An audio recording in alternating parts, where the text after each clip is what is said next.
Kita nunggu Iya. informasi itu dulu. Oke. Soalnya di ruang internasional noise-nya. Hmm. Sudah gabung. Sudah, Yes. sudah, sudah.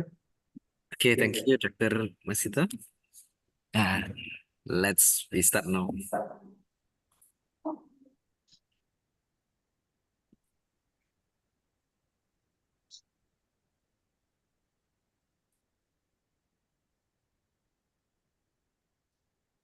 Okay, ladies and gentlemen, selamat siang dan salam sejahtera. Well, good afternoon to everyone joining us for the special webinar titled Integrating Theories of Global Environmental Issues and Circular Economy Practice in Agricultural Sector, hosted by the Agroindustrial Technology Study Program, Faculty of Agricultural Technology, Jember of the University. This webinar is held today on November 12, 2024. We are honored to have you here and look forward to an insightful experience together.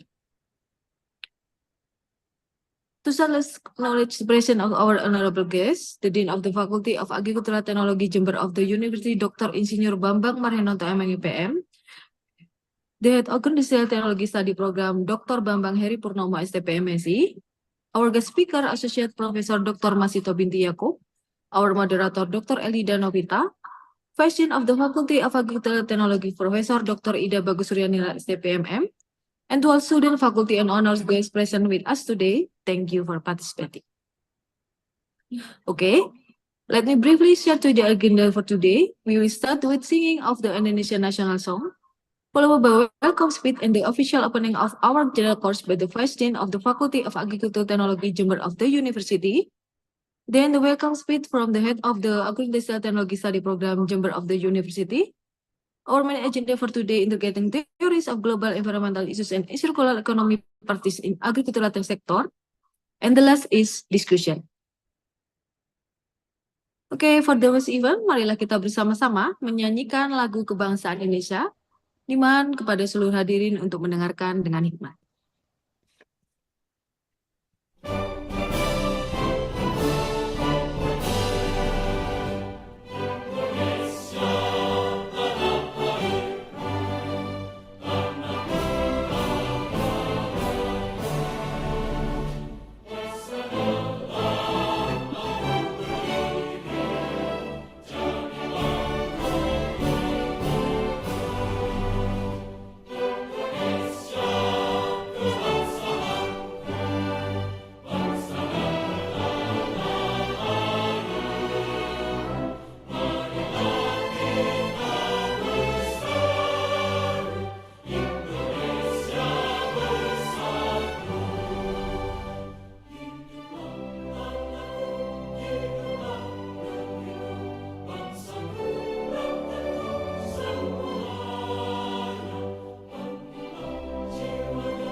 Terima kasih. Thank you very much, everyone. Now kita lanjutkan ke agenda selanjutnya, yaitu sambutan sekaligus membuka acara ini secara resmi. We would like to invite the Vice Dean of the Faculty of Agricultural Technology Jember of University, Professor Dr. Ida Bagus Suryanirat, STPMM, to officially open this webinar. To Prof. Ida Bagus, time is yours. Okay, thank you, Mbak Lydia. Assalamualaikum warahmatullahi wabarakatuh. Selamat siang. Salam Swastiastu, Namo Buddhaya, salam kebajikan, dan salam sehat, salam sejahtera untuk kita semua. Honorable Dean of Faculty of Agricultural Technology, University of Jember, Honorable Speakers, Dr. Masito, and Honorable Head of Department, and this is Agri-Industrial Technology for Master Degree in the Faculty of Agricultural Technology, and the respectable of the lecturers, and my college, students, and all participants of this seminar, and also all of the committees of this seminar. Very good afternoon, ladies and gentlemen, and all of participants. First of all, let's pray and thanks to our God who has given us some mercies and blessing so we can attend and gather in this place in good condition and happy situation. And thank you to each and every one of you for being here today at this wonderful web seminar, or we call this Stadium General. Secondly, I would like to deliver and apologize from our Dean of the Faculty of Agricultural Technology, Dr. Bambang Marhenanto. He could not attend to this seminar because he should attend to open another and have agenda to another place. So he is very sorry for this, and I represent of the Dean in this occasional seminar. Ladies and gentlemen, it's such an honor for me to speak on behalf of Faculty of Agricultural Technology, the University of Jember. Let me begin by giving you a warm welcome to this web seminar or Stadium General, which is held and managed by the Department of Agro-Industrial Technology, especially for Master Program. Before we get started, I would like to thank and express my appreciation to all of this is only one speaker, to the speakers, Dr. Masito. Yeah, I also would like to thank to all committee in this chance, also the member of department, especially for Agri-Industrial Technology, who generously help us to make this seminar come true, and we could not have done without all of you. And today's seminar will learn about environmental management. Yeah, and I'm sure that the seminar today will be fun and full of discussion and learning. And I hope that this event will help us to grow of ourselves and professionally. This seminar also held on the occasion of 60 anniversary of our university, and hopefully University of Jember will be more advanced in the future. And well, I don't want to take too much for your time. I would like to say once more on behalf of Faculty of Agricultural Technology, the University of Jember, and welcome to all participants. And it's great to see so many of you here. And once again, I would like to say to Dr. Masito, please feel free. And I would like to thank also for Dr. Masito who will be here today, and please give some your experience and give some discussion to everybody who attend here. And I hope that many information will be good for all the participants in this seminar. In this chance, because Bu Nidia atau MC asked me to open this seminar, I would like to say on behalf of Faculty of Agricultural Technology, University of Jember, this seminar officially opened. Once again, welcome and thank you very much for attending this seminar event. Ladies and gentlemen, enjoy your seminar. Thank you. Mbak Nidia, 5 seconds. Thank you. Terima kasih banyak Prof. Ida Bagus atas sambutan dan sekaligus membuka acara pada hari ini. Baik, untuk acara selanjutnya adalah welcome speech from the Head of Agri-Industrial Technology Study Program, Jember of the University, Bapak Dr. Bambang Heri Purnomo, STP MSI, to Dr. Bambang Tamisiers. Oke, terima kasih Mbak Nitya. Assalamualaikum warahmatullahi wabarakatuh. Selamat pagi, salam sejahtera selalu bagi kita semua. Good afternoon, everyone. Nice to meet you all. Alhamdulillah, it is great that Allah Subhanahu wa Ta'ala has given us health and the opportunity to carry out our activities successfully. First of all, I would like to say respect and pride to all of you, especially to Honorable to Bapak Profesor Suryaningrat as the Vice Dean for Academic Affairs, Honorable to Ibu Associate Professor Dr. Masitoh Binti Yaakob from the School of Liberal Studies, UKM, University Kebangsaan Malaysia, as invited speaker at this webinar. Good afternoon, Doctor. We hope you are always healthy and successful. And then, honorable ladies and gentlemen who joined this webinar, appreciation to our students from the Master of Agroindustrial Technology and student from Agroindustrial Technology, and other participants from various university or other institutions who joined to this event. Respect to the committee that provide this event very good. The first, we welcome you and thank you for joining this webinar event organized by the study program of Agroindustrial Technology, master degree from Faculty of Agricultural Technology, the University of Jember. To Dr. Masitoh, we need to say that the study program of Agroindustrial Technology in our faculty is a study program that has a focus on managing industry that process agricultural commodities, such as food crops, horticulture, fisheries, forestry, microbe, and agroindustry. The meaning of managing here is planning, designing, operating, developing, and evaluating so that the industry can run profitably, sustainably, and prosperously. The example of agroindustry are factory of crude palm oil or CPO, and then cooking oil factory, bakery, snacks, canned drink, fermented product, and other.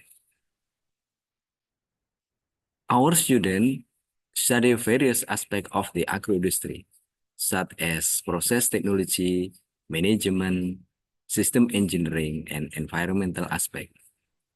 One of the aspects studied in environmental management is the life cycle assessment and circular economy.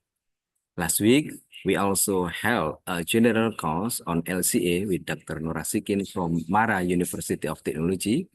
And this week, we continue by raising the topic of circular economy. These topics are closely related to agroindustrial sustainability. The topic of circular economy has been studied and is part of student research topic. However, we always try to keep up with the latest issue and scientific development in the agroindustry sector. Therefore, we hold webinars every year to improve our scientific knowledge. Dr. Masitoh can explain to us the circular economic practices that have been carried out by agroindustrial in Malaysia. There are not many words we can say. Once again, we would like to thank all parties who have helped to organize this activity. Sebelum saya tutup, izinkan saya membacakan sebuah pantun lagi. Jadi sudah kecanduan berpantun ini, Dr. Masitoh. Walking melihat indahnya kota Putrajaya. Bercanda mesra, berhibur bersama-sama. Marilah kita ikuti webinar ini sembari berdoa agar agroindustri di Indonesia dan Malaysia semakin berjaya. Terima kasih. Congratulations on taking the webinar. Salam sukses dan selamat siang. Assalamualaikum warahmatullahi wabarakatuh. Waalaikumsalam warahmatullahi wabarakatuh. Terima kasih banyak Dr. Bambang atas sambutannya dan pantunnya yang sangat luar biasa dan menyemangati.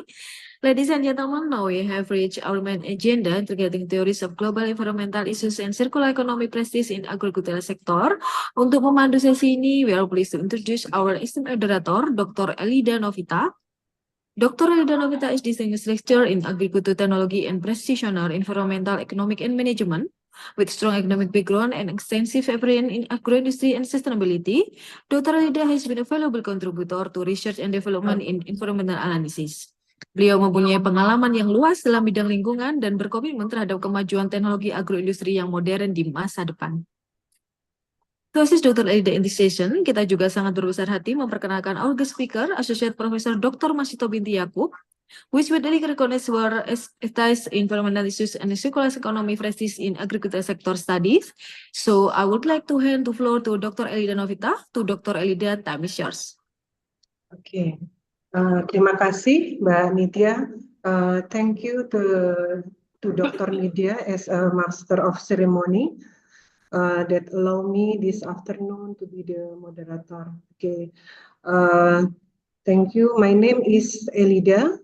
I am one of the lecturers from Magister of Agroindustrial Technology, and I will be hosting today.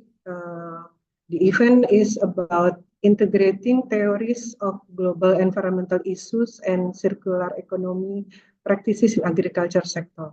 So, good afternoon, my student. Assalamualaikum warahmatullahi wabarakatuh. Good afternoon, everyone.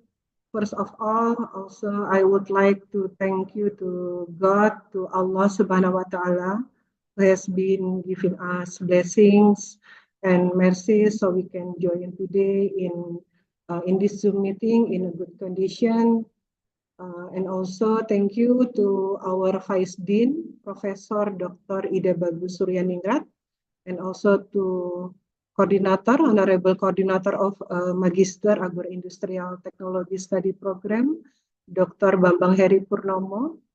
And also I see in this Zoom meeting my dear ones, students from Magister of Agroindustrial Technology and also from Agricultural Industrial Technology, and also some students from other university.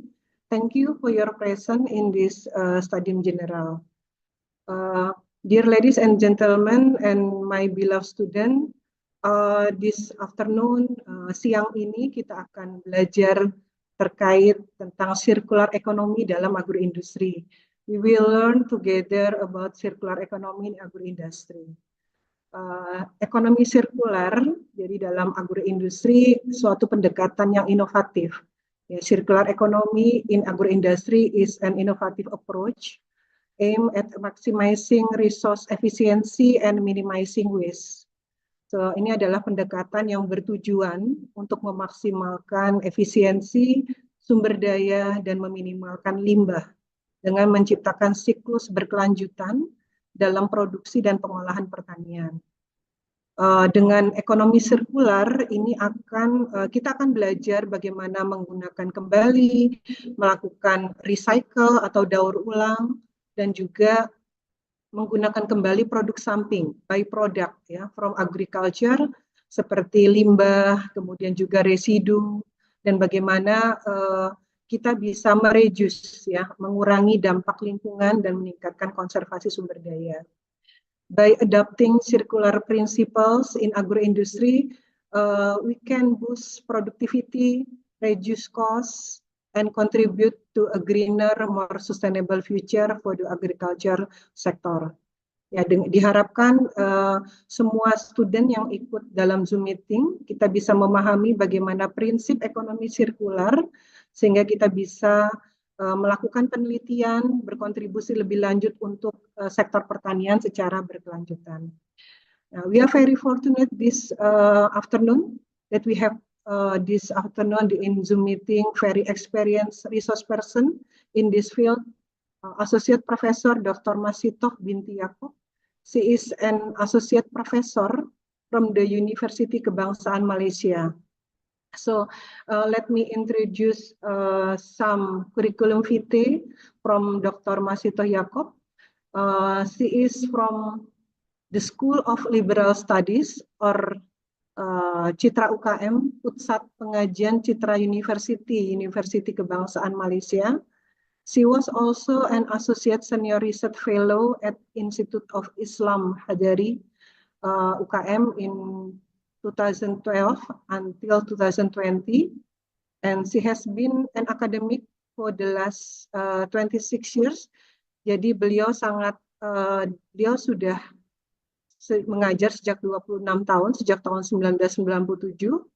Keahlian beliau adalah di bidang environmental philosophy, ya, environmental management, dan juga riset beliau banyak berkaitan dengan etika lingkungan. Ya, jadi ini sedikit filosofi ya gitu. Kemudian juga ada etika lingkungan di dalam Islam dan juga berkaitan dengan etika bagaimana konsumsi, produksi, ethics of consumption, environmental ethical behavior, dan juga kajian beliau banyak berkaitan dengan bagaimana melakukan reusing, daur ulang, dan juga recycling, bagaimana penggunaan kembali. Ya, jadi agak sedikit ke filosofi, sains, ya, student, dan juga banyak sekali berkaitan dengan pendidikan lingkungan. Ya. Beliau menamatkan doktoralnya berkaitan dengan environmental philosophy dari University of Waikato, New Zealand di tahun 2009, dan master degree beliau di environmental management. Ya, jadi cukup panjang perjalanan beliau, bahkan saat ini beliau sudah melakukan studi berkaitan dengan banyak expert ya, banyak berkaitan dengan manajemen lingkungan. Dan pada siang hari ini kita coba mendengarkan bagaimana beliau akan menyampaikan materi berkaitan dengan ekonomi sirkular. Let us warmly welcome Masito Binti Yaakob to deliver his material. Hopefully this session will be useful for us and can provide new insight for all of us. Dapat memberikan pemahaman baru untuk kita tentang ekonomi sirkuler berkaitan dengan agroindustri. So, Dr. Masito, time is yours. Please welcome. Thank you. Thank you very much, Ibu Elida. I'm now try to share my screen.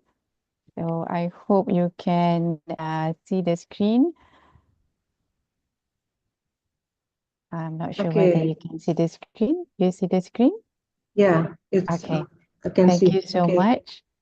First of all, I would like to thank the faculty and also the university, the faculty of Agro-Industrial Technology, and also the University of Jember, Indonesia, for inviting me, for having me here, and for be able to share what I have, a little bit of research, a little bit of experience of what I've done, and also my colleagues' work, and what happened in Malaysia in terms of the topic. So if you can see from the topic, integrating theories of global environmental issues and circular economy practices in the agricultural sector.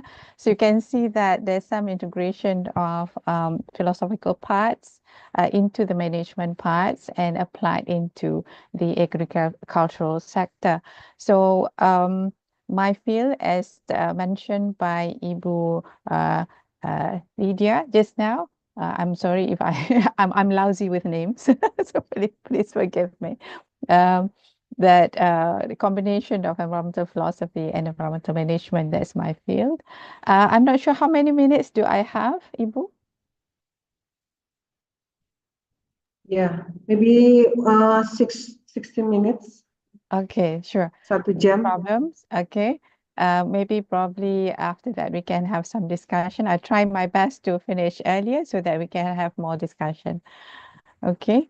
So as an introduction, we, of course, I think everybody knows, being a lecturer or a scholar in this field, and also students, master's degree students, I believe, among the audience, we know that agricultural sector is at the nexus of food security, and of course, we need agriculture, and of course, we have to venture into our environment in terms of getting the land tilled and everything for our food. So, and of course from the ocean as well.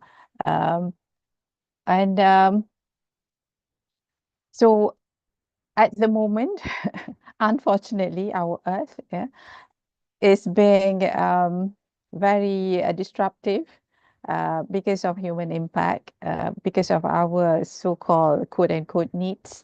And sometimes the quote-unquote needs is elevated into,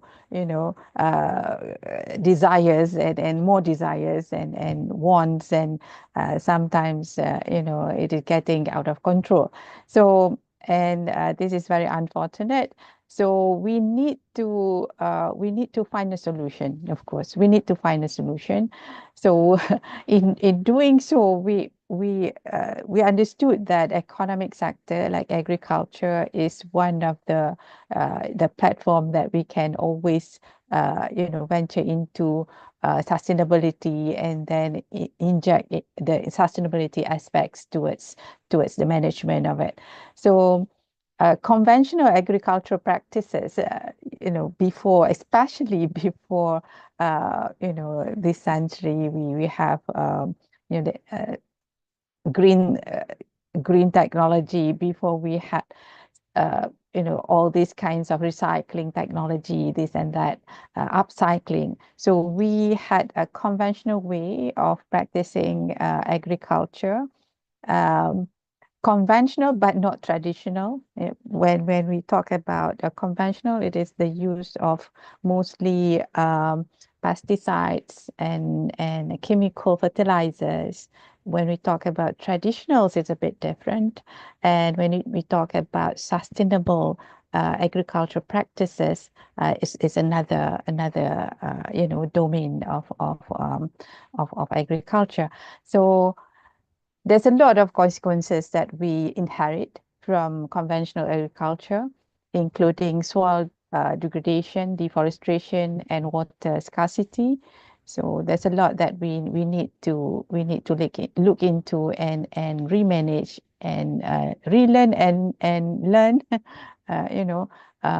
So the global population, of course, growing.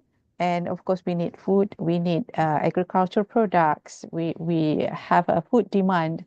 In fact, in Malaysia, we suffer food crisis. Yeah, every now and then, most of our food are imported, including our staple rice. We import it from Thailand. So it is timely for us to actually really look into this and see how we can, self-sustain instead of importing a lot of our food, because our environment is getting degraded. So one of the solutions, this is one of the solutions, and the latest one, and currently in Malaysia, this is really really in. So I'm just finished with Kuala Lumpur Municipal, one of small preliminary research on circular economy for Kuala Lumpur City, because we have nowhere else to put our waste, because our landfills are like, it's full. So lifespan of the landfills has been like to the maximum. And of course, we have boundaries for each of the municipal, and Kuala Lumpur being a populated area in Selangor State of Peninsular Malaysia, we have limited lands. So we are in the process of trying to implement fully circular economy in that city. So, but we have to start with what you call it, a good concept, a good viable sustained concept of circular economy, so that we can sustain the process of it. We have to, of course, study a number of angles, including the regulations, the law, the concessions, the contracts, and also the waste flow and waste streams. So that's a lot of things, and we just finished doing the preliminary study, and we wish we could have this one board that look into a special board, circular economy at the national level board that excuse me, would look into this and enforce this. As an academic or researcher, we may do the R&D and also the conceptualization of it, and the suggestions in terms of solutions, but the one that who needs to implement is the governmental bodies. So we need to clear quite a number of things and make sure that everybody is on their toes to actually implementing it. So that's what happened, in Malaysia at the moment for our capital city. But as far as my contribution, being environmental philosopher and manager, that's my qualification. So the right concept has to come from the suitable theories, sustainability theories that can be applied in that particular socioeconomic setting. So that is my big part of contribution in terms of developing or establishing circular economy in Malaysia, in some parts of Malaysia. I'm involving at the moment for KL City and also one of the states in Malaysia called Negeri Sembilan. I think everybody knows Negeri Sembilan, the south part of Peninsular Malaysia.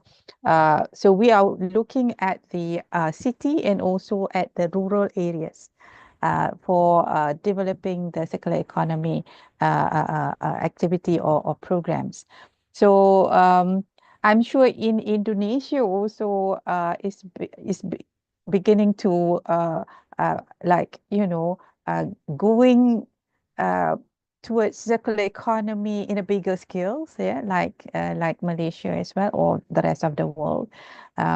In Malaysia at the moment, we have around, if you look across our industries, we have around only very little percentage, around 7% of our industries at the moment doing circular economy. So we have a lots of work to do actually. So we are not like better off from Indonesia or any parts of Southeast Asia in terms of our circular economy. When we do some comparison between some of the cities during my work with DBKL or Kuala Lumpur municipal city, we compare it with Singapore, we compare it with Canberra, we compare it with Tokyo. There's quite a number of cities that more advanced, like Tokyo, like Singapore, but of course everybody have their own little problems at their own space, so as Malaysia. So there you go. Circular economy is like, it's like the in thing at the moment to solve the issues not only from the agricultural sector, but also from the other sectors of industries, especially in Malaysia. So the 7% that I've mentioned just now, the companies that are doing a circular economy, not solely coming from agricultural sector, they're coming from across, industrial sectors in Malaysia. So that means that in Malaysia, we have a lot of work to do to make sure that, our waste is not gone to the landfills, because we can't afford landfills anymore, you see. So I'm sure any other parts of the world also facing the same problem, including Indonesia, but I'm not an expert in Indonesia. Probably, our colleagues, my colleagues from University of Jember can share their experience. So we go to the theoretical background that I've mentioned earlier, that we need the strong, and not only strong, but it has to be suitable for the socioeconomic features of the industry, be it the agricultural industry or other industries. So one theoretical background that feasible in terms of applying into the agricultural context is ecological modernization theory, EMT.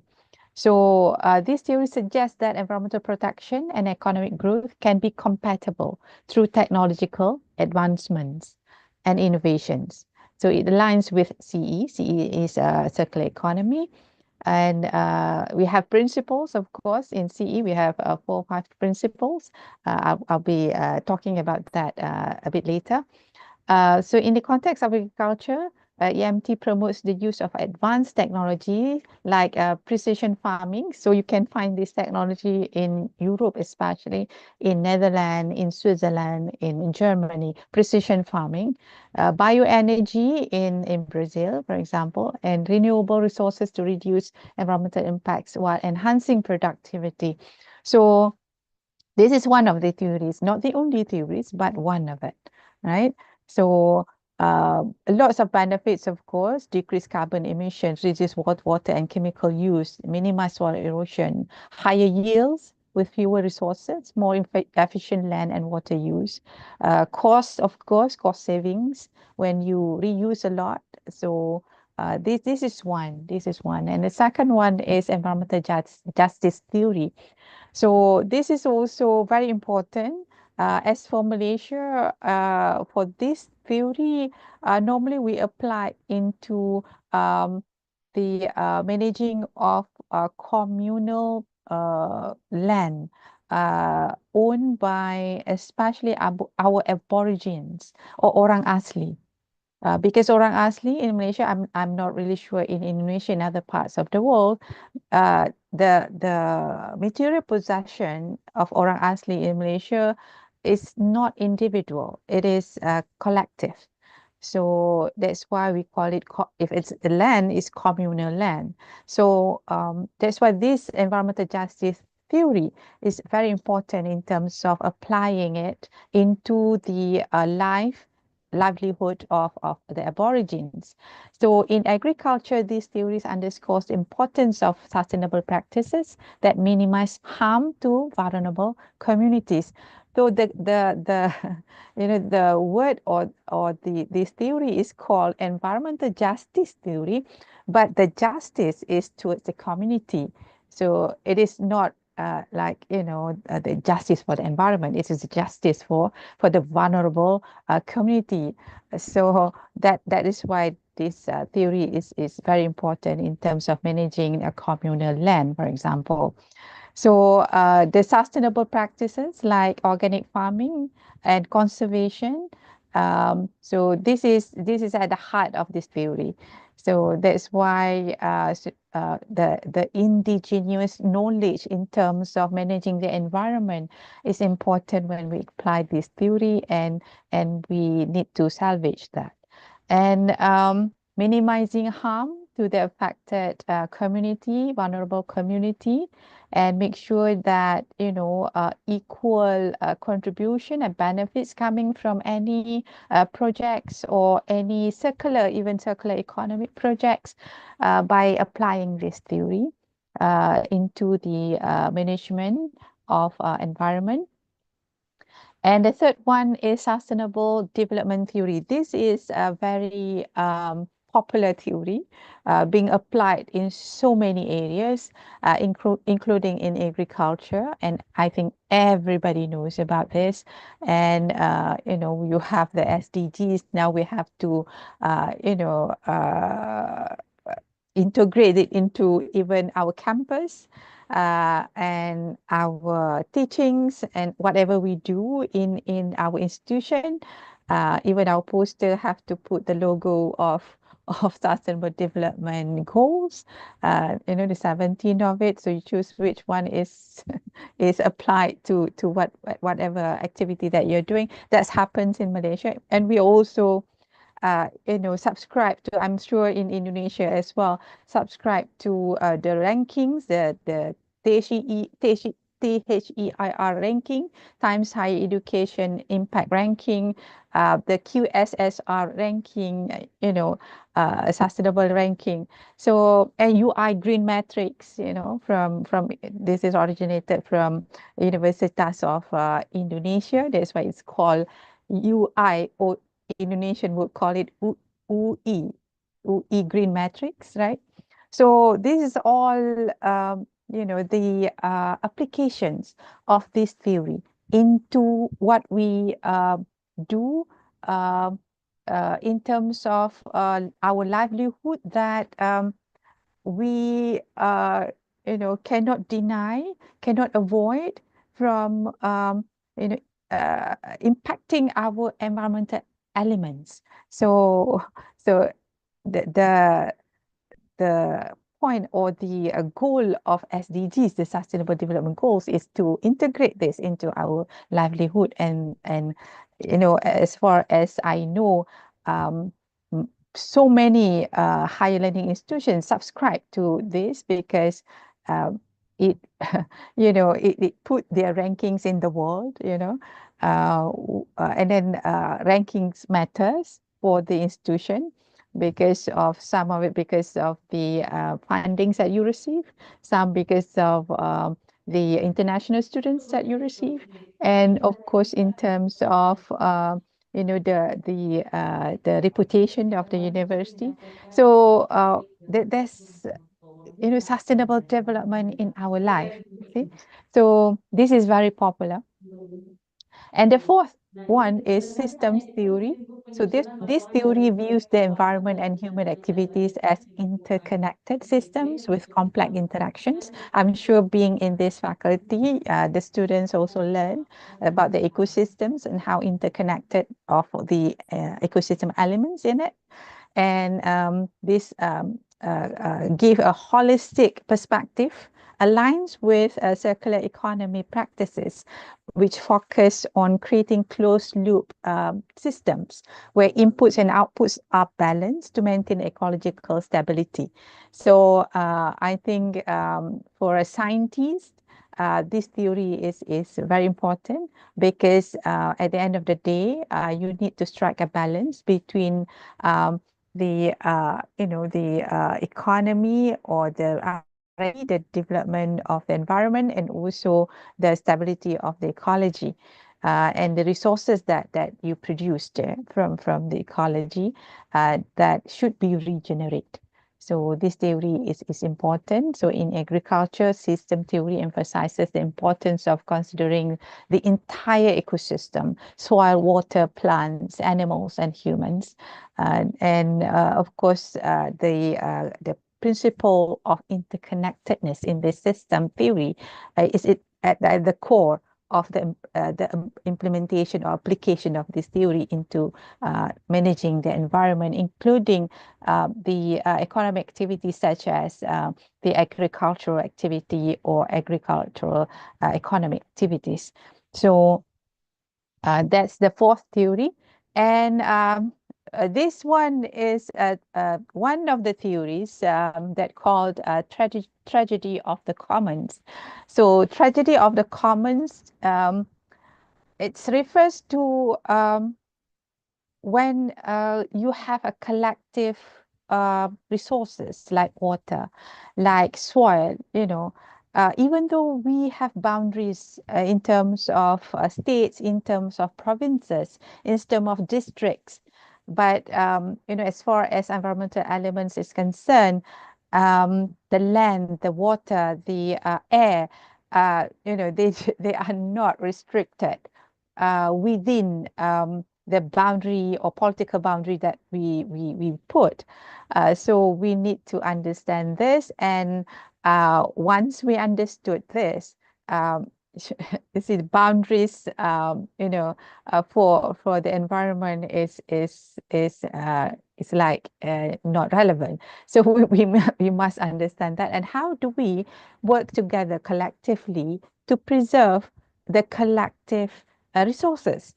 So this is when the tragedy of the commons happened. So many tragedies that lead or resulted into environmental degradations, that because of we fail to adhere to the collective responsibility in terms of conserving the environment, the common environmental resources, or the collective environmental resources that we should we should conserve together for the collective usefulness and for the collective benefits. So there's a lot happens here in the world, and each country have their own tragedy of the commons, and also the world as a global world also have their own tragedy that affected the whole world. So so shared resources or collective resources such as water overexploited, when individuals act in their self-interest. So this is when tragedy happen, when we prioritize the self-interest over the social or the collective interest.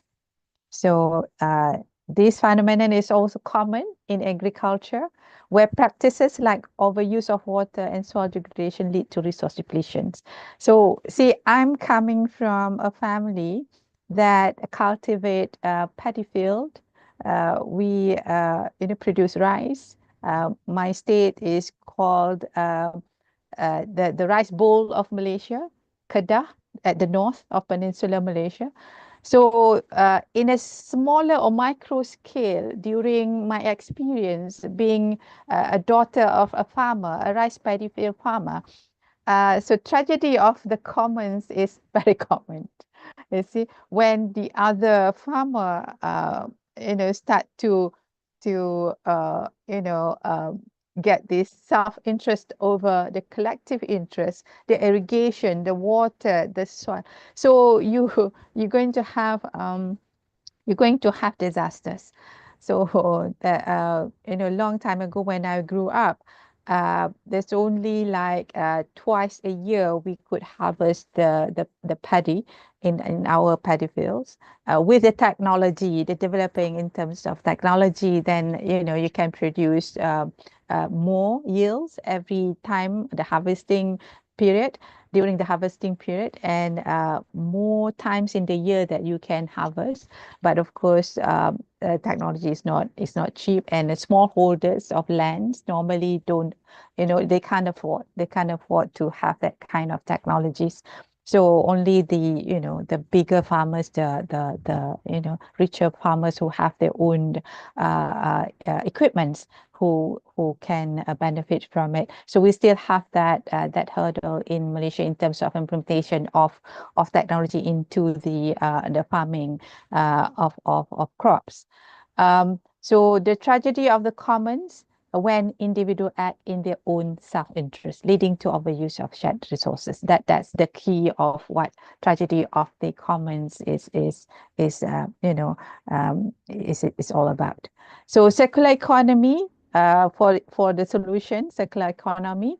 So we when we adopt regenerative practices, which is promoting sustainable use of resources, then CE or circular economy will ensure that resources like water, soil are preserved and restored for future generations. Well, this sentence is a bit biased when we always always wanted to taking care of future generations. What about the current generations? What about what about now? So when we talk about future generations, I think it is understood that now and also in the future.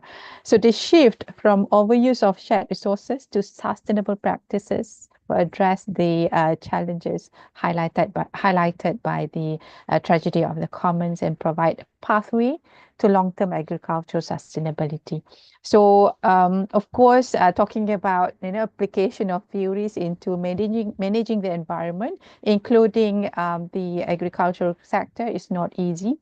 It is not you can do it just like overnight. It involves quite a lot of angles in terms of its applications. So here, the next slide, we see the pairs between the coming slide, not this slide, sorry. This slide is about principles and application of CE. The pairs between the theory and also the concept of managing the environment. So that's going to be the next slide. So this slide is principles and applications. I think everybody knows that circular economy, we have principles. We have 4: reduce, reuse, recycle, and of course regenerate. So for these 4 principles, one, in doing the activity of agriculture, we need to minimize waste and resource consumption. There's a lot to be done here that sometimes not being done. Like, for example, fertilizers, we can always have our own fertilizers from our own farm that we can, from the waste of the farm, we can produce our own fertilizers, organic fertilizers. You may do the composting process and this and that, but all times in traditional way of doing agriculture, burning is one of it. Burning of your, for example, when you work in a paddy field, you have straws. From the paddy field, palm oil, you have the branches, the leaves, everything, the trunk. You see, you can. So traditionally, last time, burning. And see, I think Indonesian, as much as Malaysians and also other countries in Southeast Asia, still remember the haze years, 2002, late 1990s. Some parts of our countries also declare, that we need to be in our house, do not go out, MCO kind of thing, because of the haze. I think our region experienced that because of the burnings in especially the palm oil farms, and plus, of course, existing pollution in our country. So as far as Malaysia is concerned, the haze is caused by 3 factors. One is our existing air pollution coming from the transportation. Second is from the factories, and third from the haze, the burning done in the oil palm farms. So so we I think collectively in Southeast Asia have experienced haze, you see. So this reducing the waste is really important, but how do we do it in this time and period of the years that we are now, which I think, I'm speaking from Malaysia, we have now green areas as not as much as last decade, for example, because our economic activities is very fast developing. So reduce is important. Reuse, as far as the agricultural activities is concerned. Repurposing resources within the system to avoid new waste. Recycle, of course, process the waste, return it into the system, and make it into valuable resources. For example, compost into fertilizers or bioenergy. Regenerate, this is important. Restore ecosystem and soil health. Otherwise, we're going to finish, our cultivation, and then, we don't have anything growing from our soil. And at the center of the diagram, you can see the outcome of these three principles working together: sustainable agriculture system that minimize environmental impact and promotes ecological restoration. So these principles are very important no matter what theories you applied. And as I promised, this is the pair between the theory and also the management of our environment. In this case, is in agriculture practices. So as I mentioned earlier, it is not easy to integrate between. Sorry. Do I still have time? Okay. So the integration between environmental theories and CE practices is not easy, but here we present a few of the combinations. One is ecological modernization and technological innovation.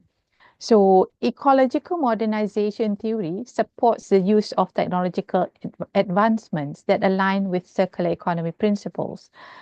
This you can see in Europe that they practice precision agriculture, renewable energy, here in Asia and also Southeast Asia as well, and advanced irrigation systems like you see in Thailand, reduce resource use, minimize waste, and support sustainable production. And investing in this technology, agriculture can become more efficient, of course, and more environmentally friendly. This one. And the second is environmental justice, the theory of environmental justice and resource equity in terms of a circular economy. We have in circular economy the concept of resource equity. So we combine these two because it's friendly together. And applied it, for example, the best place to apply it is indigenous collective land. And we can make sure that the vulnerable communities are receiving justice of this CE that we're trying to do. So environmental justice theory highlights the importance of equitable resource distribution, which is match the resource equity in CE concept. And circular economy practices such as organic farming. You can see this organic farming, for example, in Netherlands. Reduce chemical use, help minimize pollution and protect vulnerable communities. So this practice contribute to environmental justice, ensure the agricultural benefits and burdens are evenly distributed. So if you look at the history of environmental degradation in terms of, for example, solid waste, in terms of like air pollution, in terms of like climate vulnerability, you can see in the world, if I could share, the most vulnerable communities, locations always, became the location where the wastes are dumped.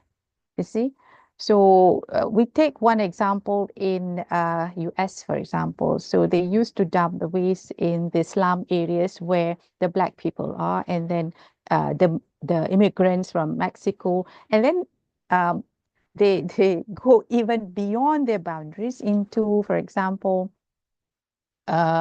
exporting their waste to China, to Southeast Asia, to Philippines, to Malaysia. Recent cases in Malaysia on this issue of dumping waste is about plastic waste. There's tons of containers coming into our ports in Penang, in Klang, of plastics that if you see or look into each one of it, the labels is coming from Canada, from this, rich countries where they dump their waste elsewhere, which is the developing or third world countries. So this is very unfortunate, very unfortunate. So this is where environmental justice coming, and the theory of environmental justice and resource equity will, the combination of these two, if you applied it properly, it will, ensure benefits and burdens in terms of environmental issues more evenly distributed between vulnerable communities and also the wealthy communities. The third one is sustainable development and long-term resource conservation. So we have theory of sustainable development, and also we have in CE long-term resource conservation. So these two is very matching to be together when we implement this theory and also the CE. So sustainable development theory advocates for long-term resource conservation, which is essential in agriculture. Crop rotation, for example, this practice a lot. In Malaysia, we have our community like Aborigines or Orang Asli will, they for generations, they practice crop rotation. I'm sure in Indonesia as well, you have communities that do this long time, generations by generations. Cover cropping, water recycling supports sustainable development by maintaining soil health, conserving water, enhance resilience to climate change. So this ensures agriculture remains productive over time. And then we have number 4, the combination between system theory and holistic ecosystem management in CE, in circular economy.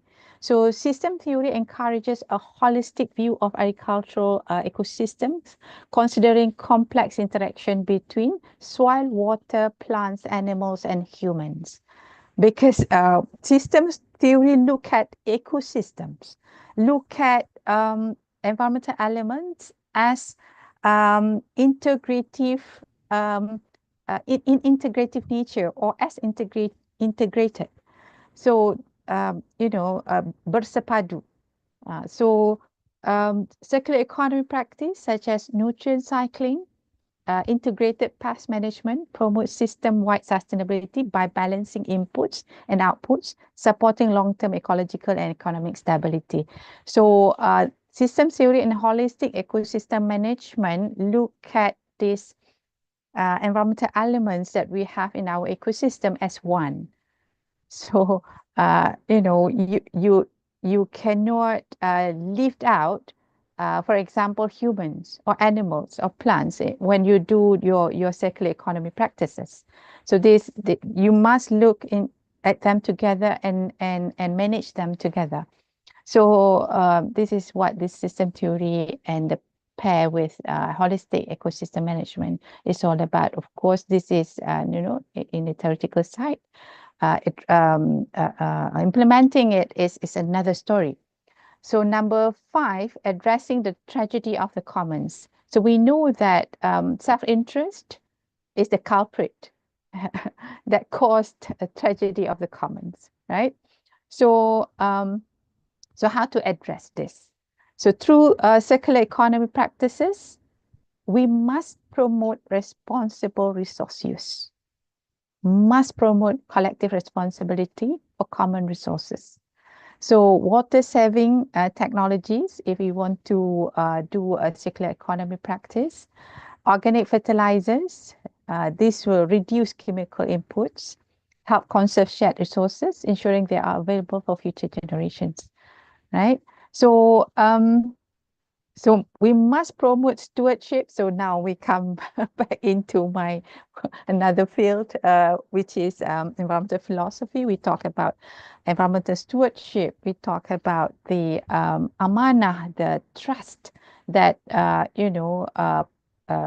coming from our belief, coming from our philosophical belief, be it the premise is religion, the premise is a contemporary philosophical belief of our environment, or movements, NGOs,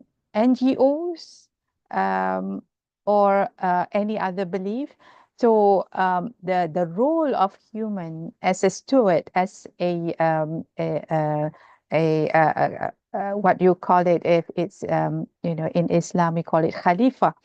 So reducing the likelihood of our exploitation when we have ethics in ourselves, when we know that it is our responsibility and it is answerable in front of God. This is our iman or faith. This is part of our faith. So addressing the tragedy of the commons is really, you need to tackle the intrinsic parts of the individual. Then you get the collective responsibility of many individuals in a community that that will work together and be responsible, not be greedy and look into the self-interest over the social interest or the community interest or collective interest. So this is the 5 combinations of theory and CE practices concept that we have that we may use, though I keep on mentioning in terms of applying it is another story. But we can see some of the companies are doing it. So here, starting from this slide, I will share some practices that has been done by some of the companies in Malaysia. So in Malaysia, most of the companies practice for circular economy, practice agroforestry. So agroforestry, of course, I think in Malaysia, in Indonesia, Malaysia, and Southeast Asia, we have quite a big farms in terms of palm oil and also rubber estate. So in Malaysia, in the rubber estate, for example, in the palm oil estates also, we integrate trees with crops like livestock, enhancing biodiversity, reducing soil erosion, and increase carbon sequestration. So so this is what agroforestry in Malaysia is practiced. This is how it is practiced in rubber estate and also palm oil estate. So it aligns with circular economy principles. It promotes regenerative practices, improve soil health and support biodiversity, contributing to resilient agricultural system. So this is generally what is practiced in Malaysia. Now we look into the micro level part, in terms of circular economy practices. So I give you one example here by this company, Geomax Rubber Innovative Products Sdn Bhd. Of course, circular economy practices in the rubber industry, we have common practice, rubber waste management and recycling, valorization of rubber tree biomass, production of renewable natural rubber, biogas production from latex processing waste. But there's one over here, quite current. This one is quite an innovation that we'll share with you. This is Geomax Rubber Innovative Products Sdn Bhd, a company name. This is the brand that produced by this company, Solwell brand, specializing in sustainable rubber footwear that ranges from flip-flops and sandals to safety and men's shoes. So they started, why I picked this company, they started quite recently and quite successful. So just recently in 2018, about 5 years ago, this company, Startup Cycle, rejected nitrile rubber gloves. So this nitrile rubber glove, it is non-biodegradable, very difficult to recycle traditionally. So this is a company that somehow be able to actually reuse this nitrile gloves waste into something that is really beneficial in terms of economy and also in terms of environment, because they don't need to get from the raw material. They recycle, they process it, they crush it into small particles and mold it back in as shoe soles. So the other point why I picked this company is also because of the vision that they have in terms of circular economy practices. They don't stop there. See, if in 2023, they got their eco compound for the footwear certified by Malaysia Sirim Eco Label. If everybody knows Sirim in Malaysia is a certification body for products, confirming quality and durability. And they have future plans to include producing eco-friendly school shoes. And not only because of the economic profits, but also they're concerned about educating the children on recycling and developing a circular economy systems for broader waste types, such as turning sawdust into recycled wood products and blending recycled rubber with rice husk, sekam padi, to create sustainable building materials. So so we need more of these types of companies to add to that 7% of the companies in Malaysia doing circular economy to be, growing that 7% to more percentage, right? So that's what happened in Malaysia in terms of that. And in the palm oil industry, of course, generally in our oil palm industry, and I'm well aware that some of our oil palm industry have their farms in Indonesia, in Sumatra and other parts of Indonesia. Utilization of palm oil meal by products, bioenergy from palm oil biomass. This is currently or generally practiced. Production of bio-based products, upcycling of palm oil residues. And I'm sure, as students of your faculty, you familiar with the process of flow of crude palm oil production. If some of you studying palm oil industries, and look at the how they salvage some of the wastes, like into compost, into biogas reactor, into compost, and to avoid to the water courses. Though at the moment, still some of the waste from the oil palm industries goes into the water bodies. We cannot salvage it like into zero effluent, but it's getting there. It's getting there. So so that's what happened in oil palm industries. There's some more infographics here. This is the concept of circular bioeconomy of palm oil industry in Malaysia. And of course, the processes with anaerobic micro algae and everything, and composting also happening, and how it is later on, going back into products, bioplastics, animal feed through waste valorization.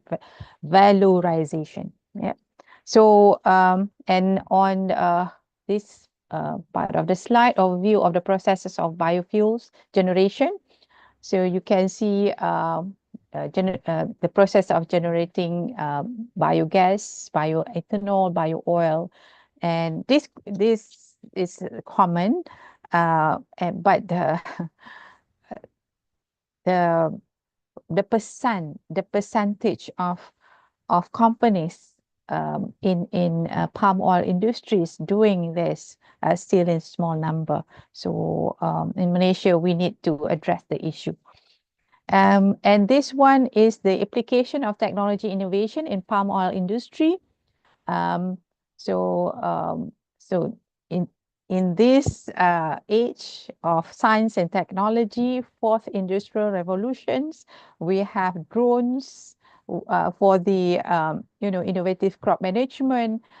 We have GIS applications, computerized modeling. You do IoT, Internet of Things. Some developed countries even have humanoids to do the job. This is technological innovation in industrial, including agricultural industry. And in Malaysia, not only the agricultural sector, we also have the small and medium enterprises, SMEs, in Malaysia that also venture into circular economy. This is the link that I provided, because after this, I will be giving the slides to the organizer of this webinar. And of course, you can read more thoroughly, because during my presentation, I just glanced through and just explain a little bit here and there. So you can read thoroughly, especially for the students. I hope you can benefit from this slide. I'm not going to play this video. This video is about 5 minutes, 56 seconds, but you can look at it, in your own time, because I think my time is I have to take care of the time now. It's 3:42 in Malaysia. So this is what I've mentioned earlier on the agroforestry in indigenous and community land use. Here, the few practices, this is by generations of Orang Asli or Aborigines or indigenous people in Malaysia. This one is Orang Asli from the tribe of Temuan. So we have many tribes of Orang Asli or Aborigines or indigenous people in Malaysia, over 200 ethnics and tribes in Peninsular Malaysia and also in Borneo, in Sabah and Sarawak. This one, the picture that I'm showing you right now, is Orang Asli Temuan, from the tribe of Temuan, from Kampung Tanjung Rambai, Hulu Langat, Selangor. Selangor is in Peninsular Malaysia. The state of Selangor is where Kuala Lumpur is located. So this is some of their practices in the rubber estates. Also, they have some other activities like planting banana trees inside these estates, and also some herbs. This is bunga kantan, torch. In English, I think it calls something banana torch or something like that. And also they also do some animal cultivation, and they made use of trunks that fall down from the trees. When you have old trees that falling down, they make use of it. So for their homes and also for crafts. So this has been practiced by Orang Asli in Malaysia, agroforestry, generations by generation. Then quite a lot that we have to learn from them, this indigenous knowledge. And this is just a little bit of, from other countries, like organic farming. This is one of the circular economy practices, very popular or very famous in Netherlands. And these are the factors why it is sustained. See, in Netherlands, regulations and standards very strongly enforced. They are very strongly enforced because they are part of EU. So in EU, farms must comply with EU organic standards, which prohibit synthetic pesticides, herbicides, and genetically modified organisms, GMOs. So and other factors, innovative practices, because the technology is quite fast developing. Animal welfare, you have a number of NGOs that are looking into this, and of course, it's become one of the regulatory. Consumer demand, because they have quite a awareness of the organic products, so the market is huge. Government support and policies, because of the part of the EU, they have to support and have the right policies. And also people are concerned about environmental impact, of course. So these are 6 factors that bloom the organic farming in Netherlands. You see, so probably the socio-economic life in Netherlands is a bit different than our parts of the world, but it's good also to know about Netherlands and their organic farming. And as you can see, the graph, it's increased. This light blue color graph histogram, you can see the increment in 2023, the organic farming areas, you see. And the new areas represented by the dark blue color, and some decrement, of course, as much as it is increased, it's also some decrement. And this one is in Brazil, waste to bioenergy in Brazil. Of course, Brazil,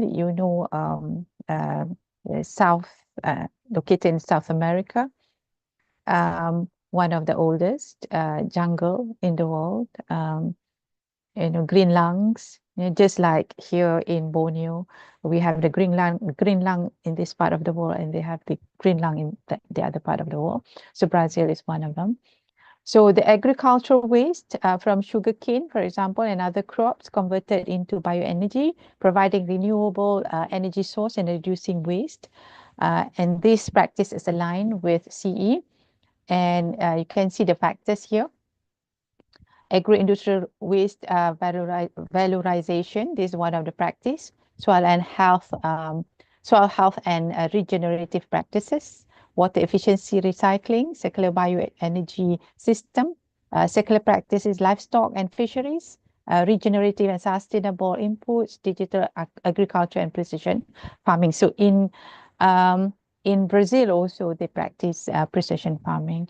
So these are some, just a glance through. I'm not an expert in other countries. Based on my experience in Malaysia, I can elaborate more, but just I think it's good also to see in the other parts of the world what they are doing.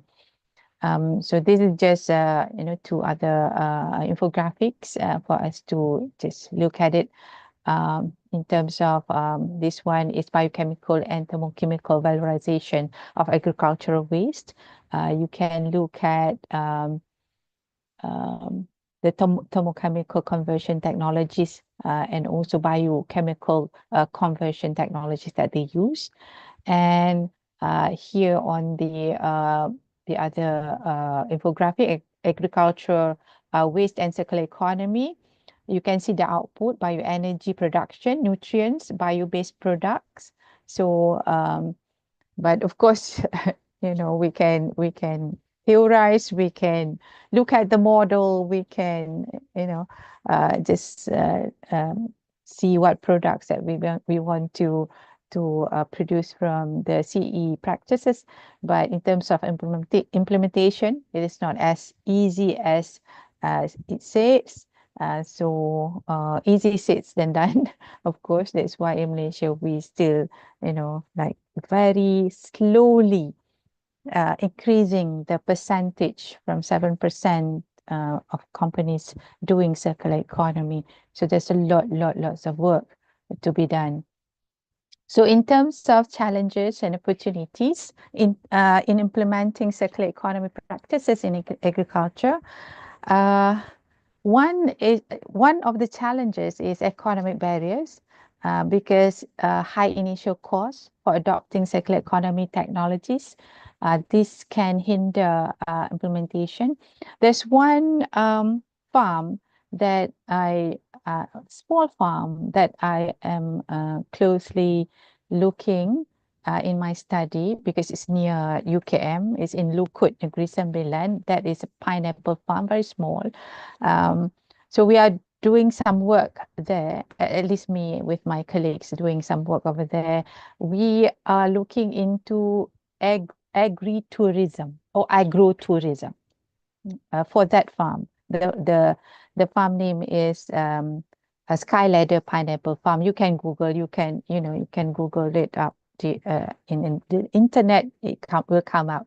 Skyladder Pineapple Farm, Lukut, Negeri Sembilan, Terengganu, or Putrajaya. It has the two addresses. So, but the cost is very high. The cost is very high. We look into some of the technologies from Japan as well, vertical agriculture, this and that. We are what you call it, making progress, but very small progress. So in terms of science, we look into the insects in the farm and how to get it into souvenirs, for example, when they, insects, they don't have a long lifespan, so they die, like butterflies. So we turn it into souvenirs. Because we run a agro or agri-tourism farm, so we sell it.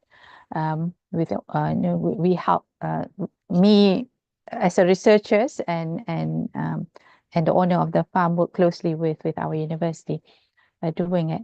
So lack of awareness. Oh, by the way, we're also working on turning the pineapple peels from the farm into wound dressing. This is another project that we work with that small pineapple farm. So more to R&D, not yet commercialized and this and that.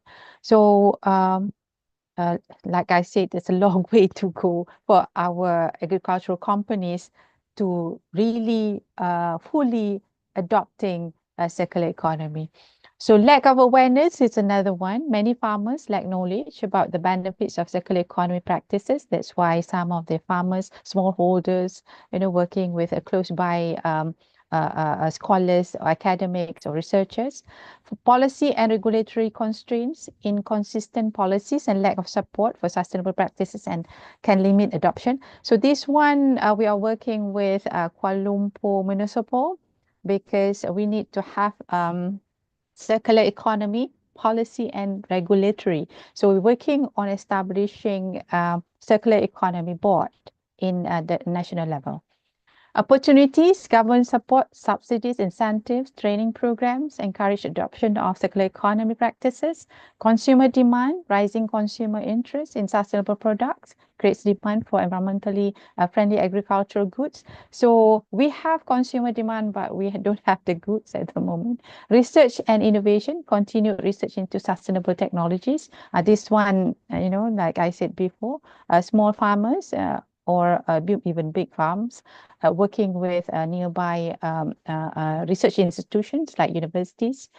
As a conclusion, integrating theories of global environmental issues, like for example, the the 5 theories that I've mentioned earlier, with circular economy practices in agriculture provides a holistic framework for addressing the sector's environmental impact. Again, having said that, applying it into practice is another story. Theoretical insights from ecological modernization, environmental justice, sustainable development, systems theory, and the tragedy of the commons underscore the need for sustainable practices. So CE principles, the 4 principles, reduce, reuse, recycle, regenerate, offer practical solutions that align with these theories, creating a pathway for sustainable agricultural development. So by embracing an integrated approach, the agriculture sector can contribute to global environmental sustainability, support food security, which is very important, economic growth and ecological resilience. When we talk about food security, it's not only food security for humans, but also for other elements of the environment, animals, livestock, and also plants, vegetations, because they are our producers of food.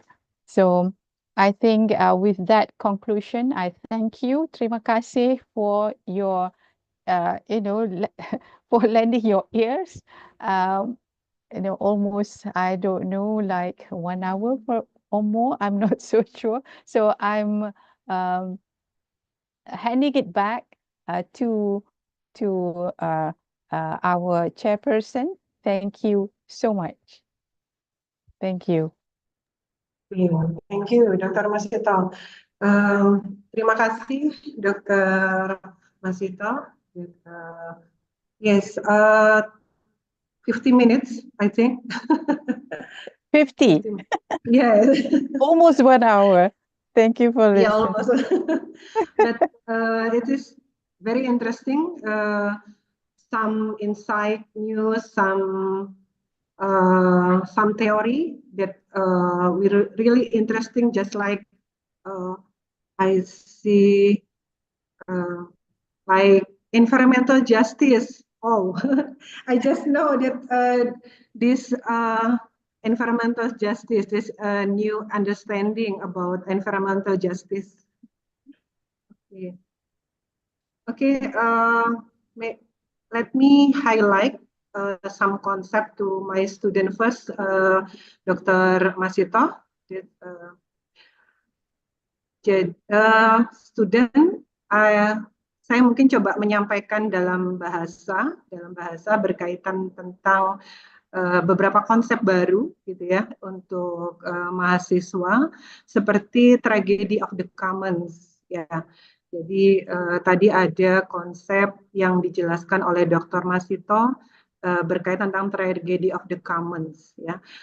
Tragedy of the common adalah konsep yang dipopulerkan oleh salah seorang ilmuwan namanya Gareth Hardin ya, Gareth Hardin ya, dia seorang dari Prancis ya, ilmuwan Prancis.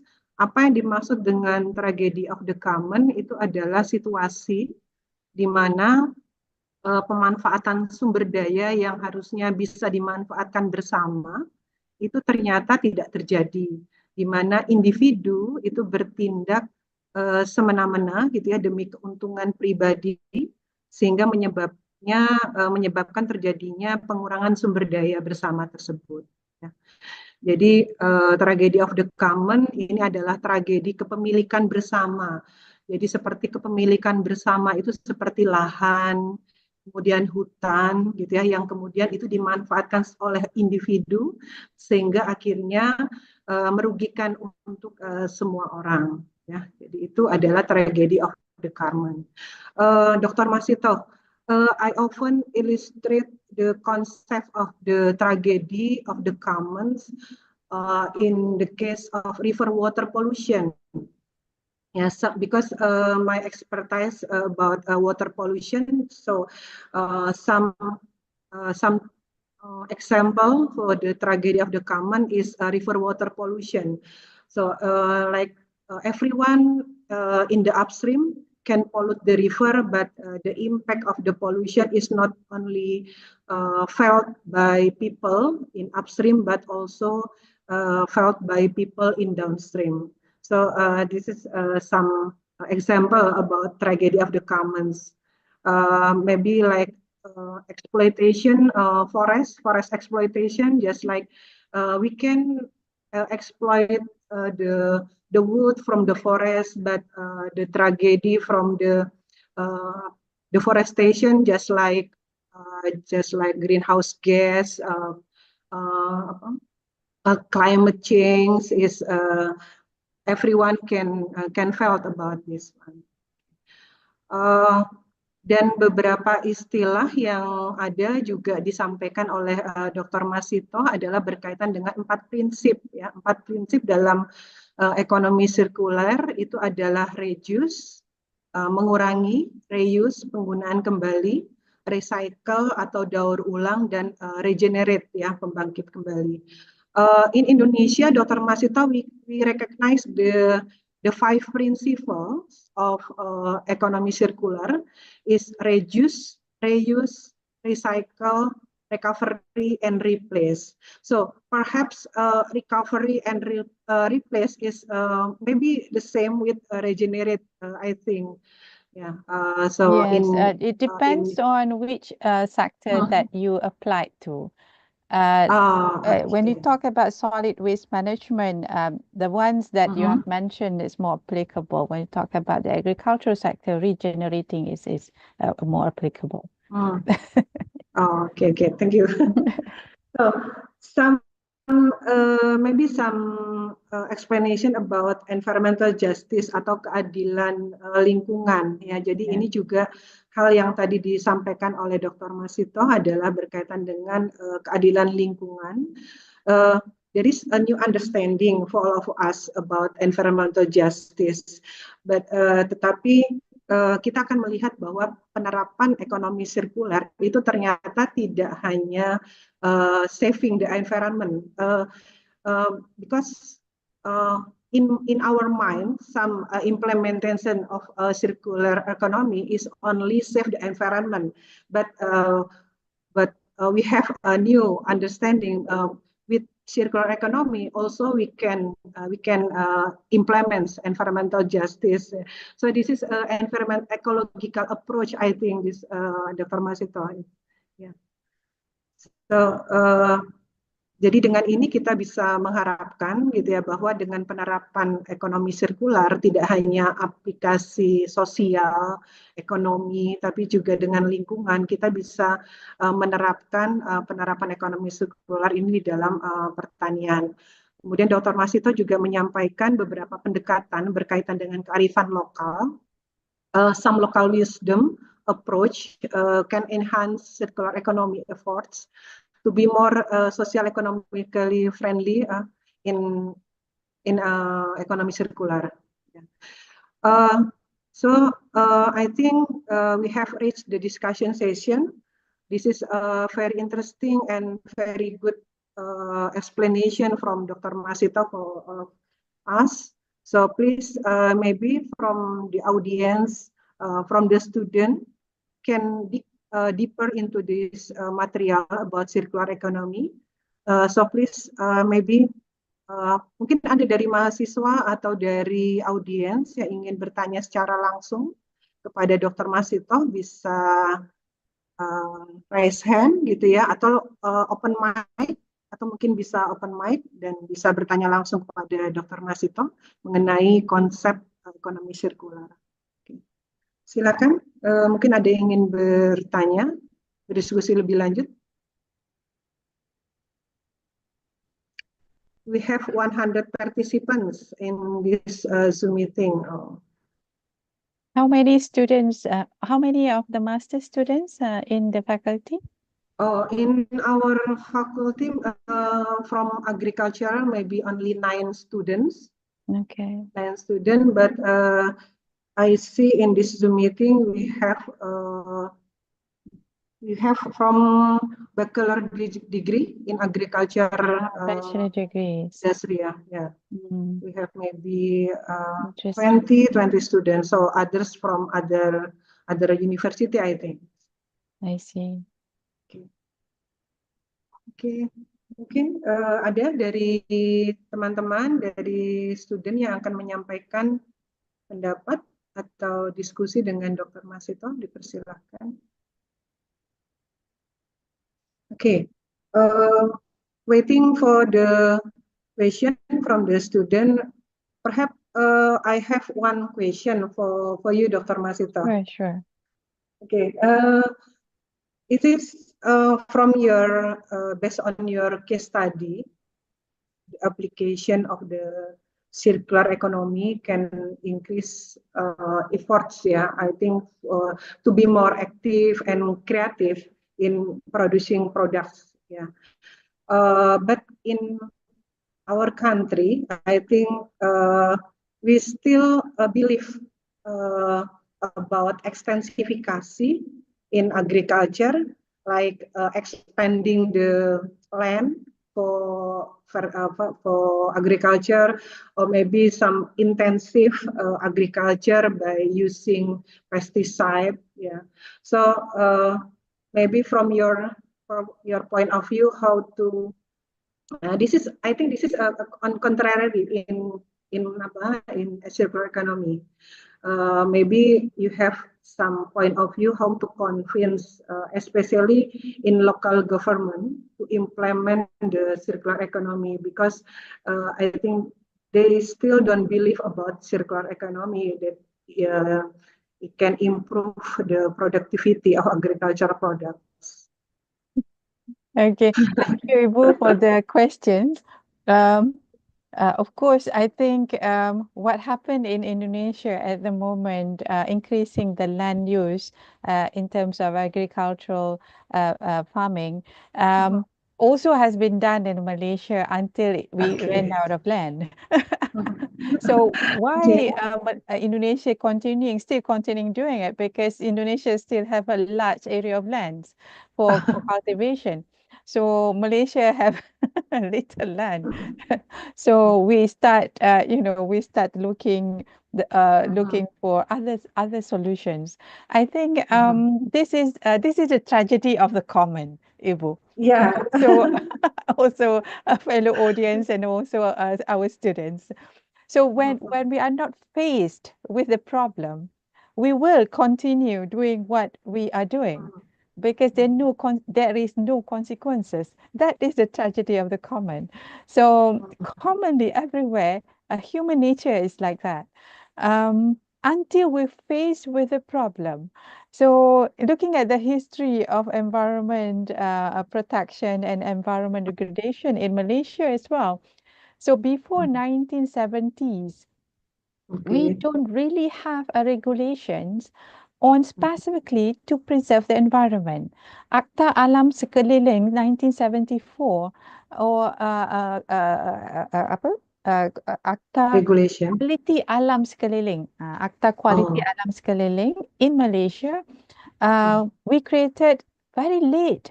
Very late compared to other countries like New Zealand, like other countries even. 1974, we have the Environmental Act. That was because the pushed from the problem that we face inside our country from our rubber estate and also from our oil palm industry, because our rivers were polluted beyond recognitions. None of our rivers are not polluted. And then the force or the emphasis coming from outside of the country. Remember the Brundtland Report, 1972. So Malaysia sent a representative to Sweden to attend the summit, the first global symposium or conference about the importance of environment. So we sent our representative, and they came back, and plus with the issues that we face from our within our country from these two farming industry or sectors. So during 1960s, after our independence, we rely on our exports from rubber and oil palm industries, and this has polluted our rivers immensely. So these two factors calls for EQA, Environmental Quality Act, to be formulated, to be established in 1974. See, this is tragedy of the commons. So whatever happened, Ibu, in Indonesia, Indonesia. Indonesia is keep on expanding its areas for agriculture. It is because of you still have a lot of land. So that's understood. That's human nature. But we shouldn't wait to learn from yeah. our own mistake in order for us to find or to find a solution or to prevent any problems from occurring. See, this is important to learn from other people's mistake to salvage our survival. So if you ask me what Indonesia needs to do, that's it. That's it. It is your choice to wait for the problem to arise on your own and learning from it, or you learn from others, or you learn from Malaysia who has faced the problems here, who have Yeah, failed yeah. earlier. Learn from the failures. Learn from Malaysia who fails before, know. things like that. Yeah. So as Malaysians as well, we learned a lot from the European people from the West who failed, who has harvested their jungles, who now depending on us as the corner of the world who has the green lungs, who still have the tropical forest, and in South America, the Brazil, the Argentina, who still have the green lungs for producing the oxygen and for the world. So but of course, in the global stage, Yeah. there should be interchanging or like cooperation between developed countries and developing and underdeveloped countries in terms of helping each other. This is a collective responsibility, which are really not happening.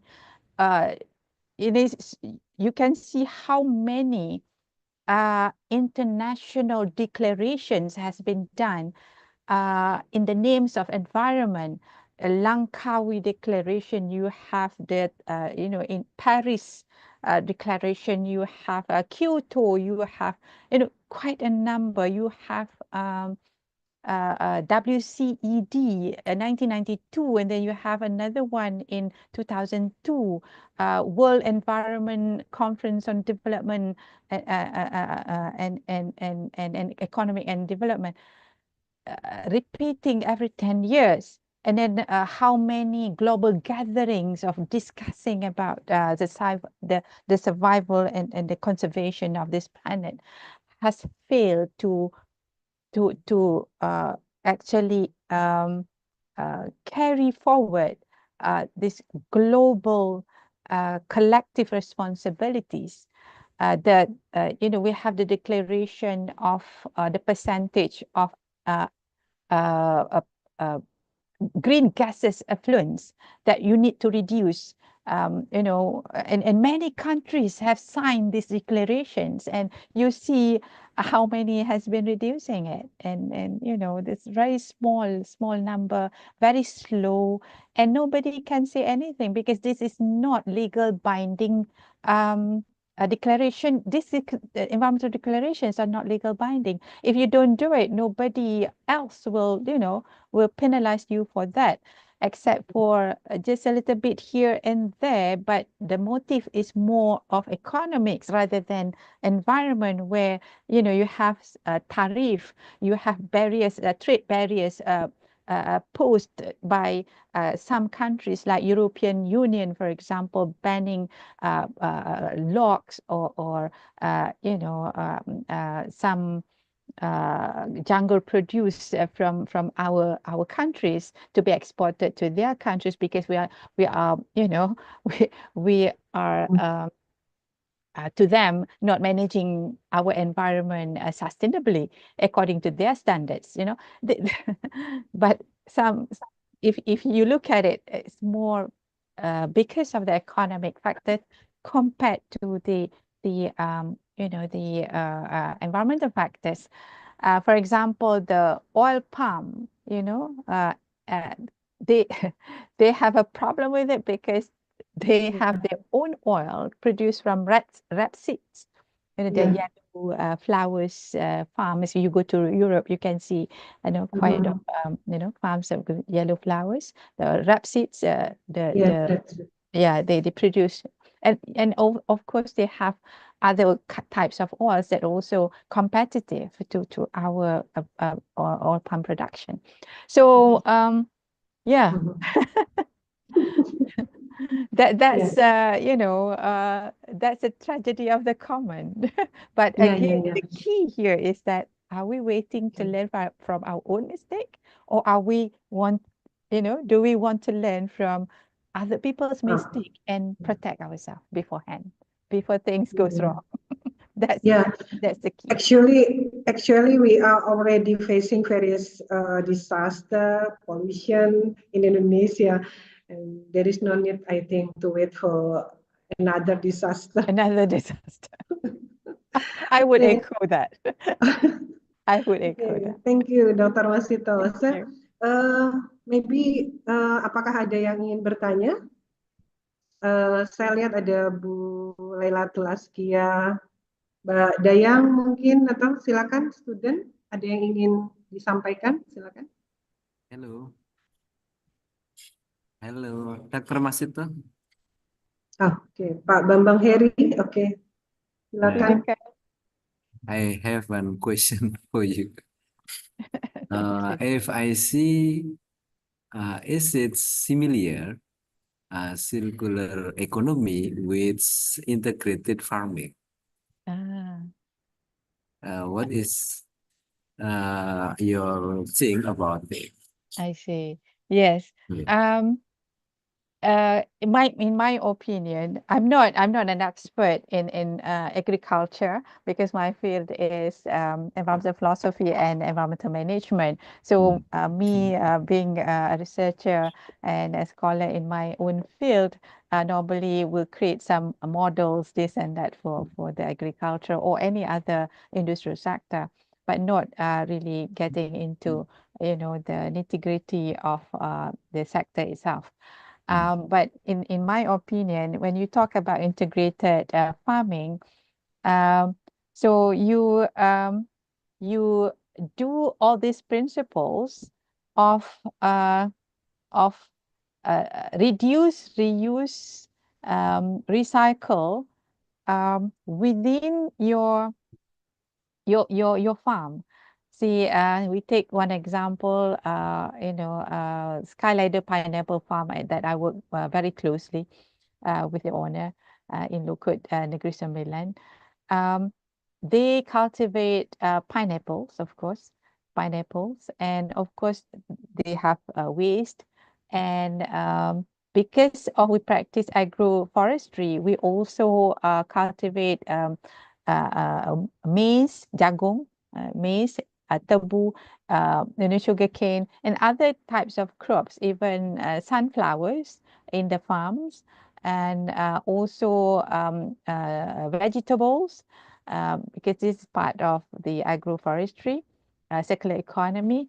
And of course, they created waste, like pineapple peels, you know, the leaves.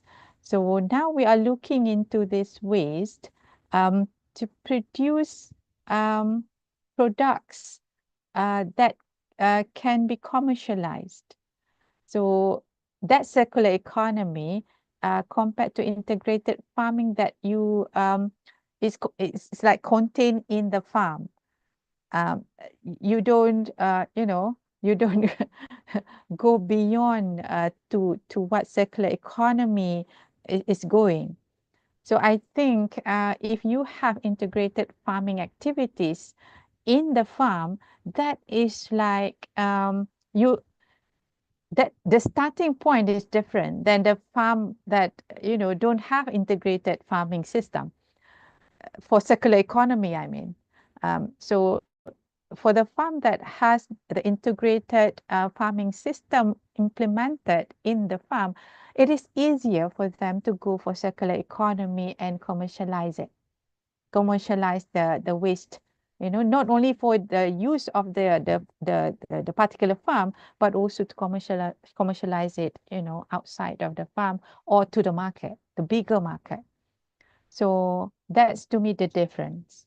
Just towards the end of it, which is the benefit from the integrated farming system, shared and commercialized and getting the economic profits as well. It means that the farm can branch out to commercialize products that based on its own farm. For example, we take the Sky Lady Pineapple Farm again. Now we are trying to use the pineapple peels to produce wound dressing, so that the farm then will branch out in terms of business into wound dressing business, collaborating with pharmaceutical companies and others, to actually. So this is circular economy. It is it's like growing. It's like a tree that keep on growing new branches. It's not like you do it within your own farm, integratedly within your own farm alone, but you branching out, creating new products as well, and services. Services, example, like agro-tourism. You go to tourism. You go to if you want edu-tourism as well. So there's new branches of business. Yeah. Yeah. Maybe integrated farming is more large scope than circular economy. It's within the farm. Yeah. Okay. Mm. That's my And opinion, wrongly or rightly. I'm yes, not so okay. sure. I'm not an expert in agriculture. But Your that's opinion my is the same. opinion based on my experience Yes. with some of the farmers. Hmm. Thank you. Ah, thank you. Mungkin Dr. Elida, tadi Dr. Masito menyampaikan bahwa industri yang melakukan circular economy itu hanya 7%. Only 7%. In Malaysia, about 7% growing, but very slow. Slow. Yeah. Kalau di Indonesia berapa persen, Bu Elida? Probably more. I'm not so sure. Yeah. Di Yeah. Indonesia. Indonesia. Mm. More Indonesia probably more more. better than Malaysia or not? Better. I'm not so sure I'm not because sure. I'm not sure also. Perhaps only big company or big industry Okay. will join the sustainable precision farming. Like we have roundtable sustainable palm oil, isn't it, Dr. Masito? Yeah. Like yeah, we have companies that expanded their cultivation in Indonesian land, in Semarang, for example. Yeah. Ya, just maybe the same mungkin sama Dr. Bambang dengan di Malaysia. Kita rata-rata mungkin perusahaan yang big company, perusahaan yang besar yang sudah sadar untuk menerapkan ini ekonomi sirkuler. In fact, for palm oil industries, Indonesia overtake Malaysia in recent years in terms of export. Oh iya. We have, I think, Bigger, yeah. 10 years ago, maybe Malaysia number 1. Yes. But now Indonesia is Indonesia number is number one. Yeah, number For 1. palm oil export. Palm oil, yeah, because we have expanding the land. I think. Okay. Okay, thank you, Dr. Elida and Dr. Masito. Yeah, thank you. Maybe in Indonesia, the implementation of circular economy is Challenging, happier I think. than several ago. Dr. Bambang Heri dan Dr. Elida, probably we can dwell into this into research, combined research, you know, now because I'm not sure who's counting this percentage of companies going into circular economy practices. Okay. So why not it becomes our research and compare between Malaysia and Indonesia Indonesia. and think and look at, you know, Yeah. the practices, what are the same, what are different, because even though we are talking about integrating theories of global economy, of global environmental issues and circular economy practices, when we actually are implementing it in the situated farms, we need to actually adapt all the theories and the practices based on socio-economic existing data or culture over there. So it is an interesting thing actually to actually doing it. I maybe can share with you. At the moment, I'm doing one model for circular economy in the rural area of Negeri Sembilan. And if you study about Malaysia or the states in Malaysia, they have different social, economic, and even social cultural. So and the governance and the politic and the people and the culture.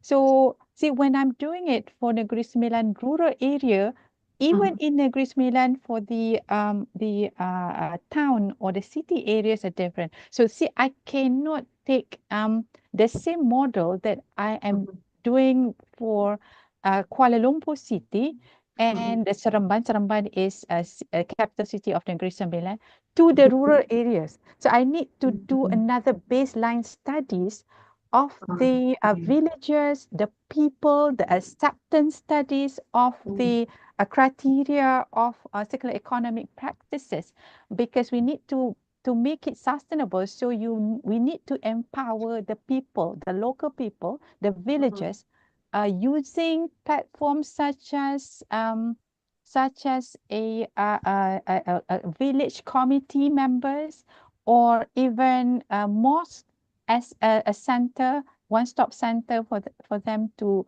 actually perform a circular economy. So this is going to be very interesting research if we also compare between Malaysia and Indonesia. And believe me, Indonesia have quite quite a number of varieties as well.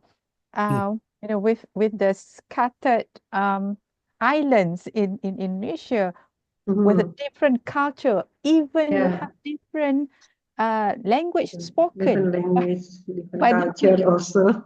Yeah, so that's going to be very interesting. Okay. Hmm. Thank Okay. you. Next, maybe Dr. Elida and Dr. Pasito can initiate to join research. Join Please, research about about circular economy. sure, It's please. interesting. I can see a lot of benefit that will be coming out from this type of research, and would impact on the policies and also the environmental law and regulations in our country. At the moment, I'm doing it for Kuala Lumpur and for Negeri Sembilan, and I still having the demands from other entities like Yayasan Hijau Malaysia for Madani villages. With this current government, we have Madani villages in Malaysia, about 80 plus villages, and we also try to do it there. So, but again, I have you guys in Jember University who have the same, area of mind. We can work together and we can compare notes. Even without, you coming here or without me going there, you're doing it in Indonesia, I'm doing it in Malaysia, and we can compare notes. And a lot we can learn from each other. Okay. Yeah. That's my proposal. Okay. we will talk later, I think, Dr. Bambang, okay? Next year, And perhaps. we get our master students to get involved for Yeah. their dissertation. Mhm. Okay.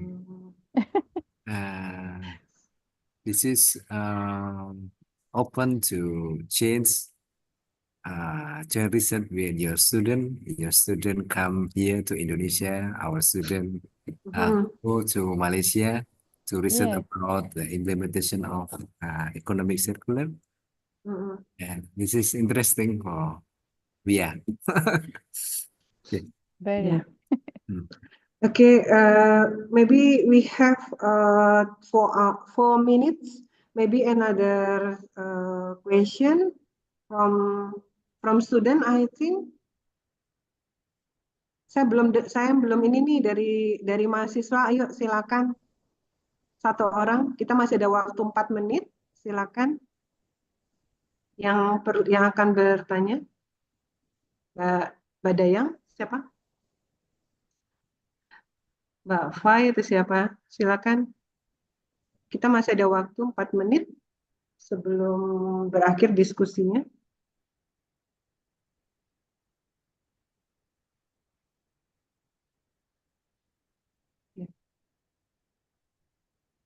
Ini ada mahasiswa S1 juga ya. Mas S1 means sarjana muda ya? Ya, Hmm. satu ya bachelor degree sarjana. Here in Pusat Pengajian Citra University or School of Liberal Studies, we Mhm. have S1 as well. We have sarjana muda, we have a bachelor, Bachelor of Science in Liberal Studies. Yeah. Oh, so it's different Yeah, we between have science bachelor in and liberal sarjana muda. studies. Oh, Science in liberal studies is the students must combine 2 or more disciplines in their studies.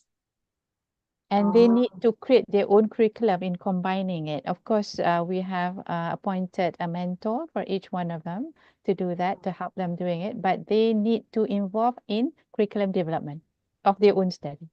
They develop their own curriculum. So each one of them have different modules or curriculum. It's individualized learning. And they need to go out to in the industry 1 to 2 years. Oh, we like here we have a vokasi. Vokasi is on for I think same with sarjana muda. Vokasi is polytechnic. Polytechnic. Okay.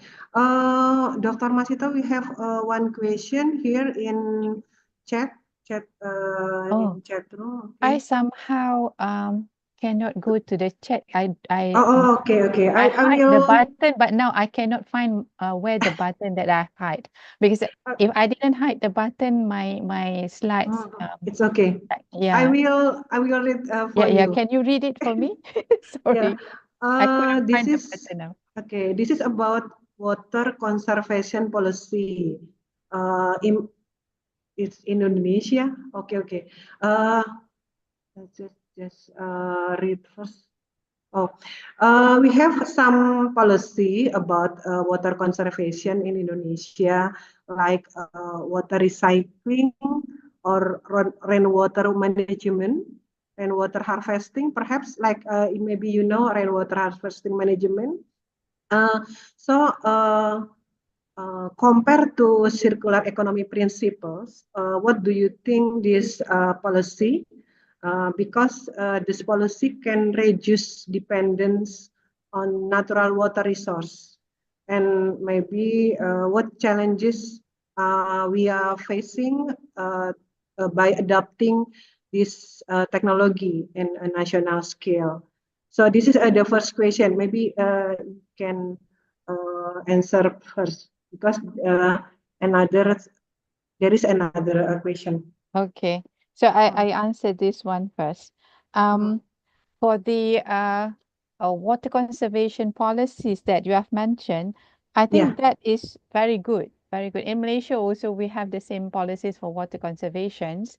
But having that policies alone, without without using it for circular economy practices, it's going to be like you achieve the result 50%, right? So, but if you go for circular economy with that type of policies, then you not only preserve the water and reduce the use of natural water or clean water in the environment, but also you can commercialize it, right? But the next part of the question, the challenges to implement it at the national level. See, technologies like this, you have to look at if it's an institutions like a university, we can always allocate money for this once we have the sustainability policy. Then we need to do this to implement that policy.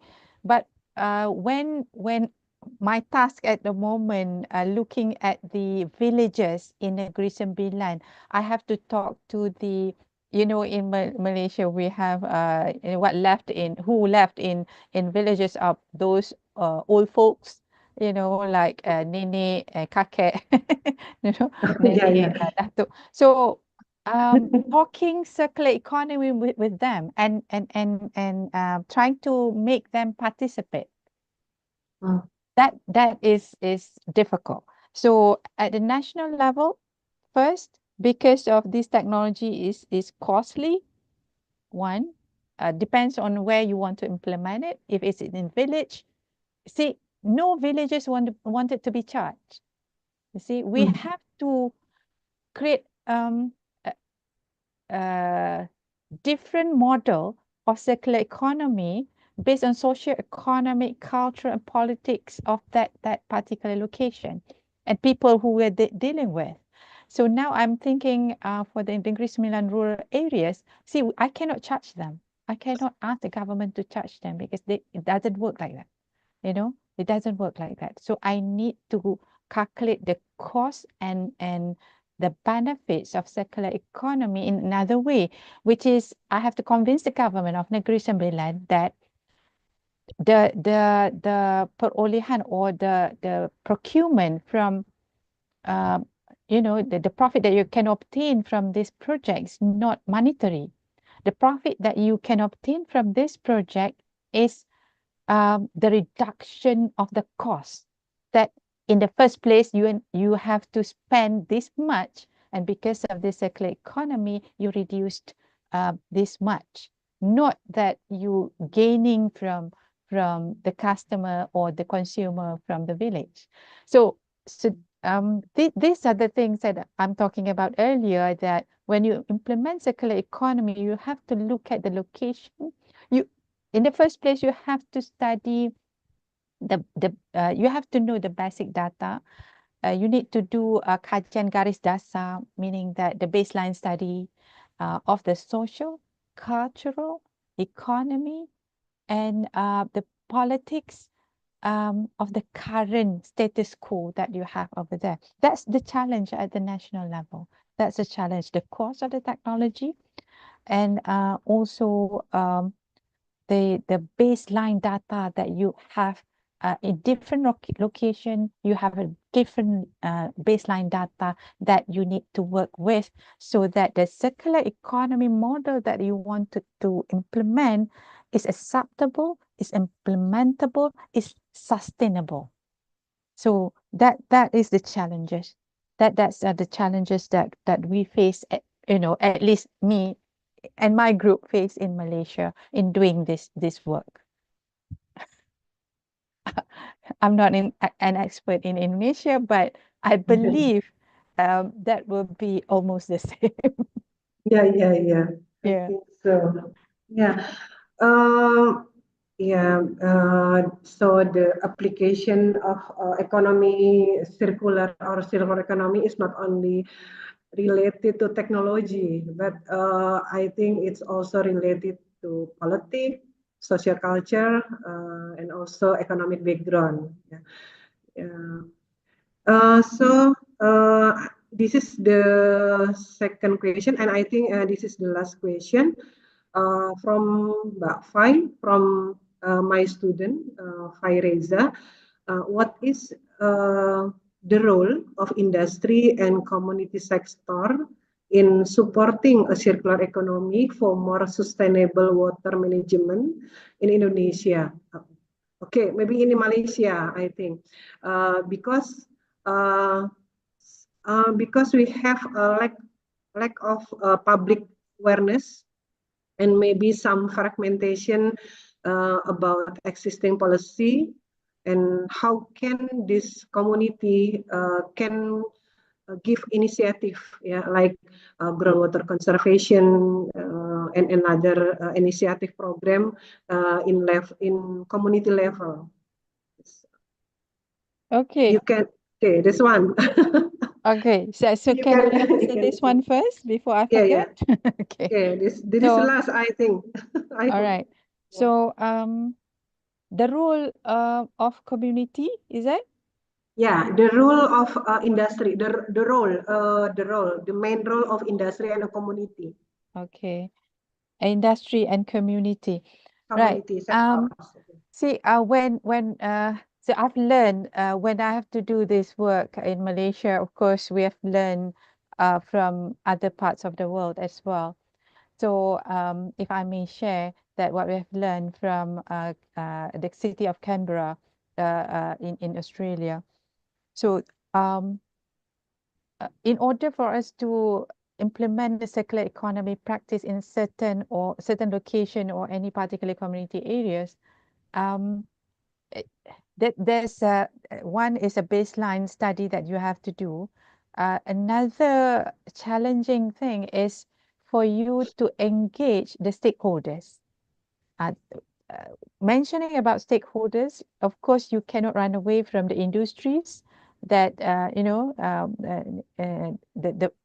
becoming the vibe of the survival of the location or the area economically, and also the people. So so in doing so, engagement with these stakeholders need to be done earlier on. This is part of the planning. If you do not integrate this part in your planning of implementing circular economy programs, then you plan to fail. I tell you, because because you are not going to be there doing it forever. You just because you see your role, like my role as a scholar, as a researcher, and also the role of the government, and also the industry, and also the community, at the end is the role of whoever resided there, whether they are doing business there or as residents. So that's why we need to engage these people properly, and really have to do the R&D with them, and getting their feedback, getting their inputs. Because tell you the truth, if you force things on them, they're not going to do it. See, it has to be a win-win kind of a negotiation, and also something that they are willing to do. So to actually get the role of industry and community, so that they actually perform their role.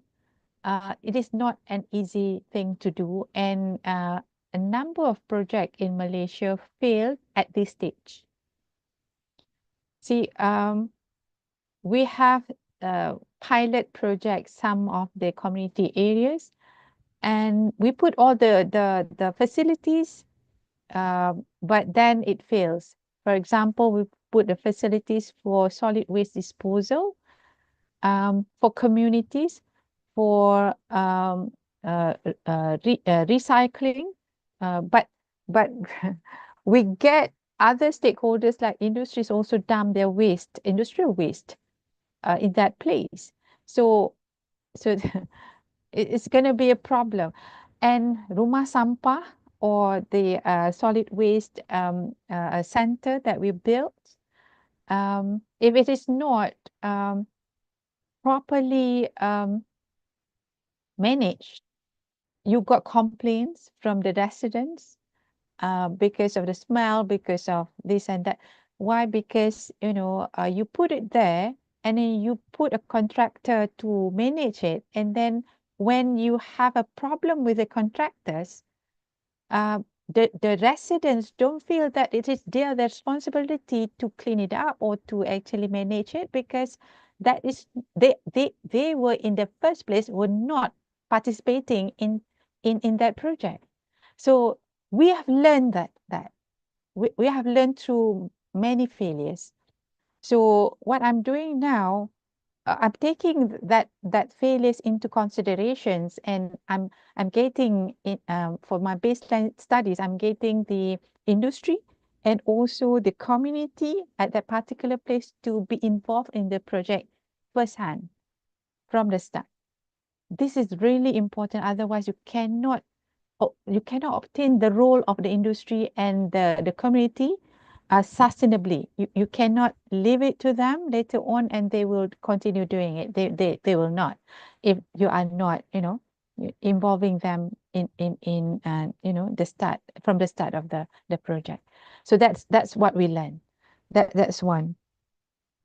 So you apply or relate this into the water management. I'm not an expert in water management, but in whatever resources management, natural resources management, when you relate the role of industry and community to manage that particular environmental elements, one, you must involve them from the start. And the incentives. See, different entity you're dealing with, different incentives. For example, those who still working with, for example, government or companies who have their salary cut for tax, you probably can introduce incentives like tax cut. They got released from paying the tax by doing circular economy in certain ways. By segregating their waste, for example, they can have the receipt and then claim during tax cut implementation every year. At the end of the year, the tax cut agency will query, and then you can. But with villages, I'm dealing now with villages. It is different. The incentive is different. We were planning to have it like a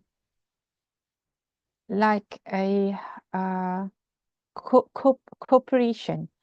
The koperasi, or in Malay we call it koperasi, a cooperation among the villagers, that we can use this entity to create a startup company for the community.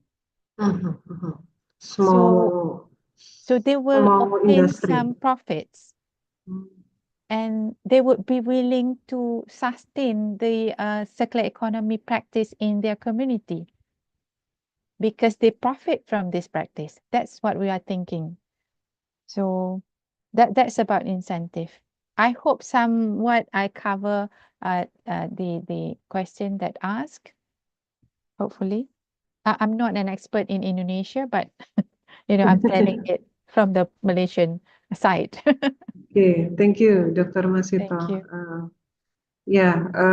Mbak Fai, jadi kalau saya menangkap tadi apa yang disampaikan Dr. Masito, sebenarnya di Indonesia beberapa industri itu juga sudah mulai bekerja sama ya dengan masyarakat untuk menyediakan fasilitas gitu ya, fasilitas yang bisa dipakai bersama gitu ya. Nah ini tadi mungkin kasus yang sama juga sepertinya juga seperti itu ya di Malaysia dan Indonesia mungkin hampir sama. Dan ini kalau membutuhkan tahapan-tahapan yang untuk bisa menjalankan program-program lingkungan untuk yang itu mungkin kalau di Indonesia kita sebut ada ini ya CSR, Corporate Social Responsibility gitu ya. Jadi CSR. kerjasama antara industri dengan masyarakat gitu ya, Dr. Masito. We have some program about corporate social responsibility, can support community facilities, just like water treatment, just facilities, just like that. So baik, ada student, kemudian juga Bapak Ibu yang sudah hadir di Zoom meeting. Cukup menarik dari apa yang sudah disampaikan oleh Dr. Masito, dan cukup banyak informasi yang kita dapatkan gitu ya berkaitan dengan prinsip-prinsip ekonomi sirkular ya. Mungkin saya coba sedikit saja memberikan sedikit kesimpulan bahwa kita memang sudah harus memulai gitu ya untuk menerapkan prinsip-prinsip ekonomi sirkular agar lingkungan kita lebih baik, dan bahwa di dalam lingkungan itu tidak hanya berkaitan dengan teknologi. Untuk penerapan ekonomi sirkular itu tidak hanya saja berkaitan dengan bagaimana menerapkan teknologi yang ramah lingkungan, tetapi juga penerapan teknologi juga membutuhkan pendekatan sosial, ekonomi, dan yang pasti juga ada faktor politik di dalamnya yang itu tidak akan terlepas dari kebijakan pemerintah. We must start to implement circular economy, but not only to get a better environment, but because in ecosystem there are rights of other living beings that also need to be protected. Saving the environment, I think saving the environment means saving future generation. So we should start, and by economy circular we can produce some creative product, and perhaps also creative environment. Okay, thank you, Dr. Masito, for your insight and interesting lecture. And I will perhaps we can give applause to Dr. Masito for this exciting lecture. And thank you very much for the audience. We have 15 minutes more to finish this meeting in Zoom meeting. So by a moderator, finally we have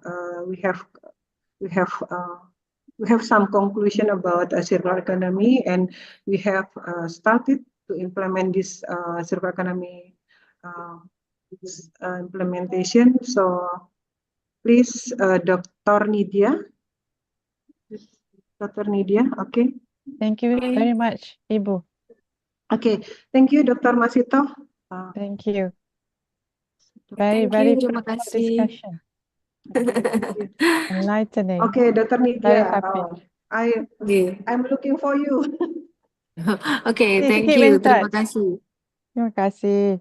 Dr. Elida yang sudah memandu jalannya acara kita pada hari ini. Dan tak lupa kami ucapkan juga kepada Dr. Masito yang sudah menyampaikan materinya dengan sangat luar biasa. Oke, ladies and gentlemen, usai sudah acara webinar untuk hari ini, izinkan saya mewakili panitia untuk mengucapkan ribuan terima kasih kepada semua yang sudah hadir. Terima kasih atas kehadiran dan partisipasi Anda semua. Thank you for your time and attention. See you at our next session. And wassalamualaikum warahmatullahi wabarakatuh. Thank you. Waalaikumsalam. Warahmatullahi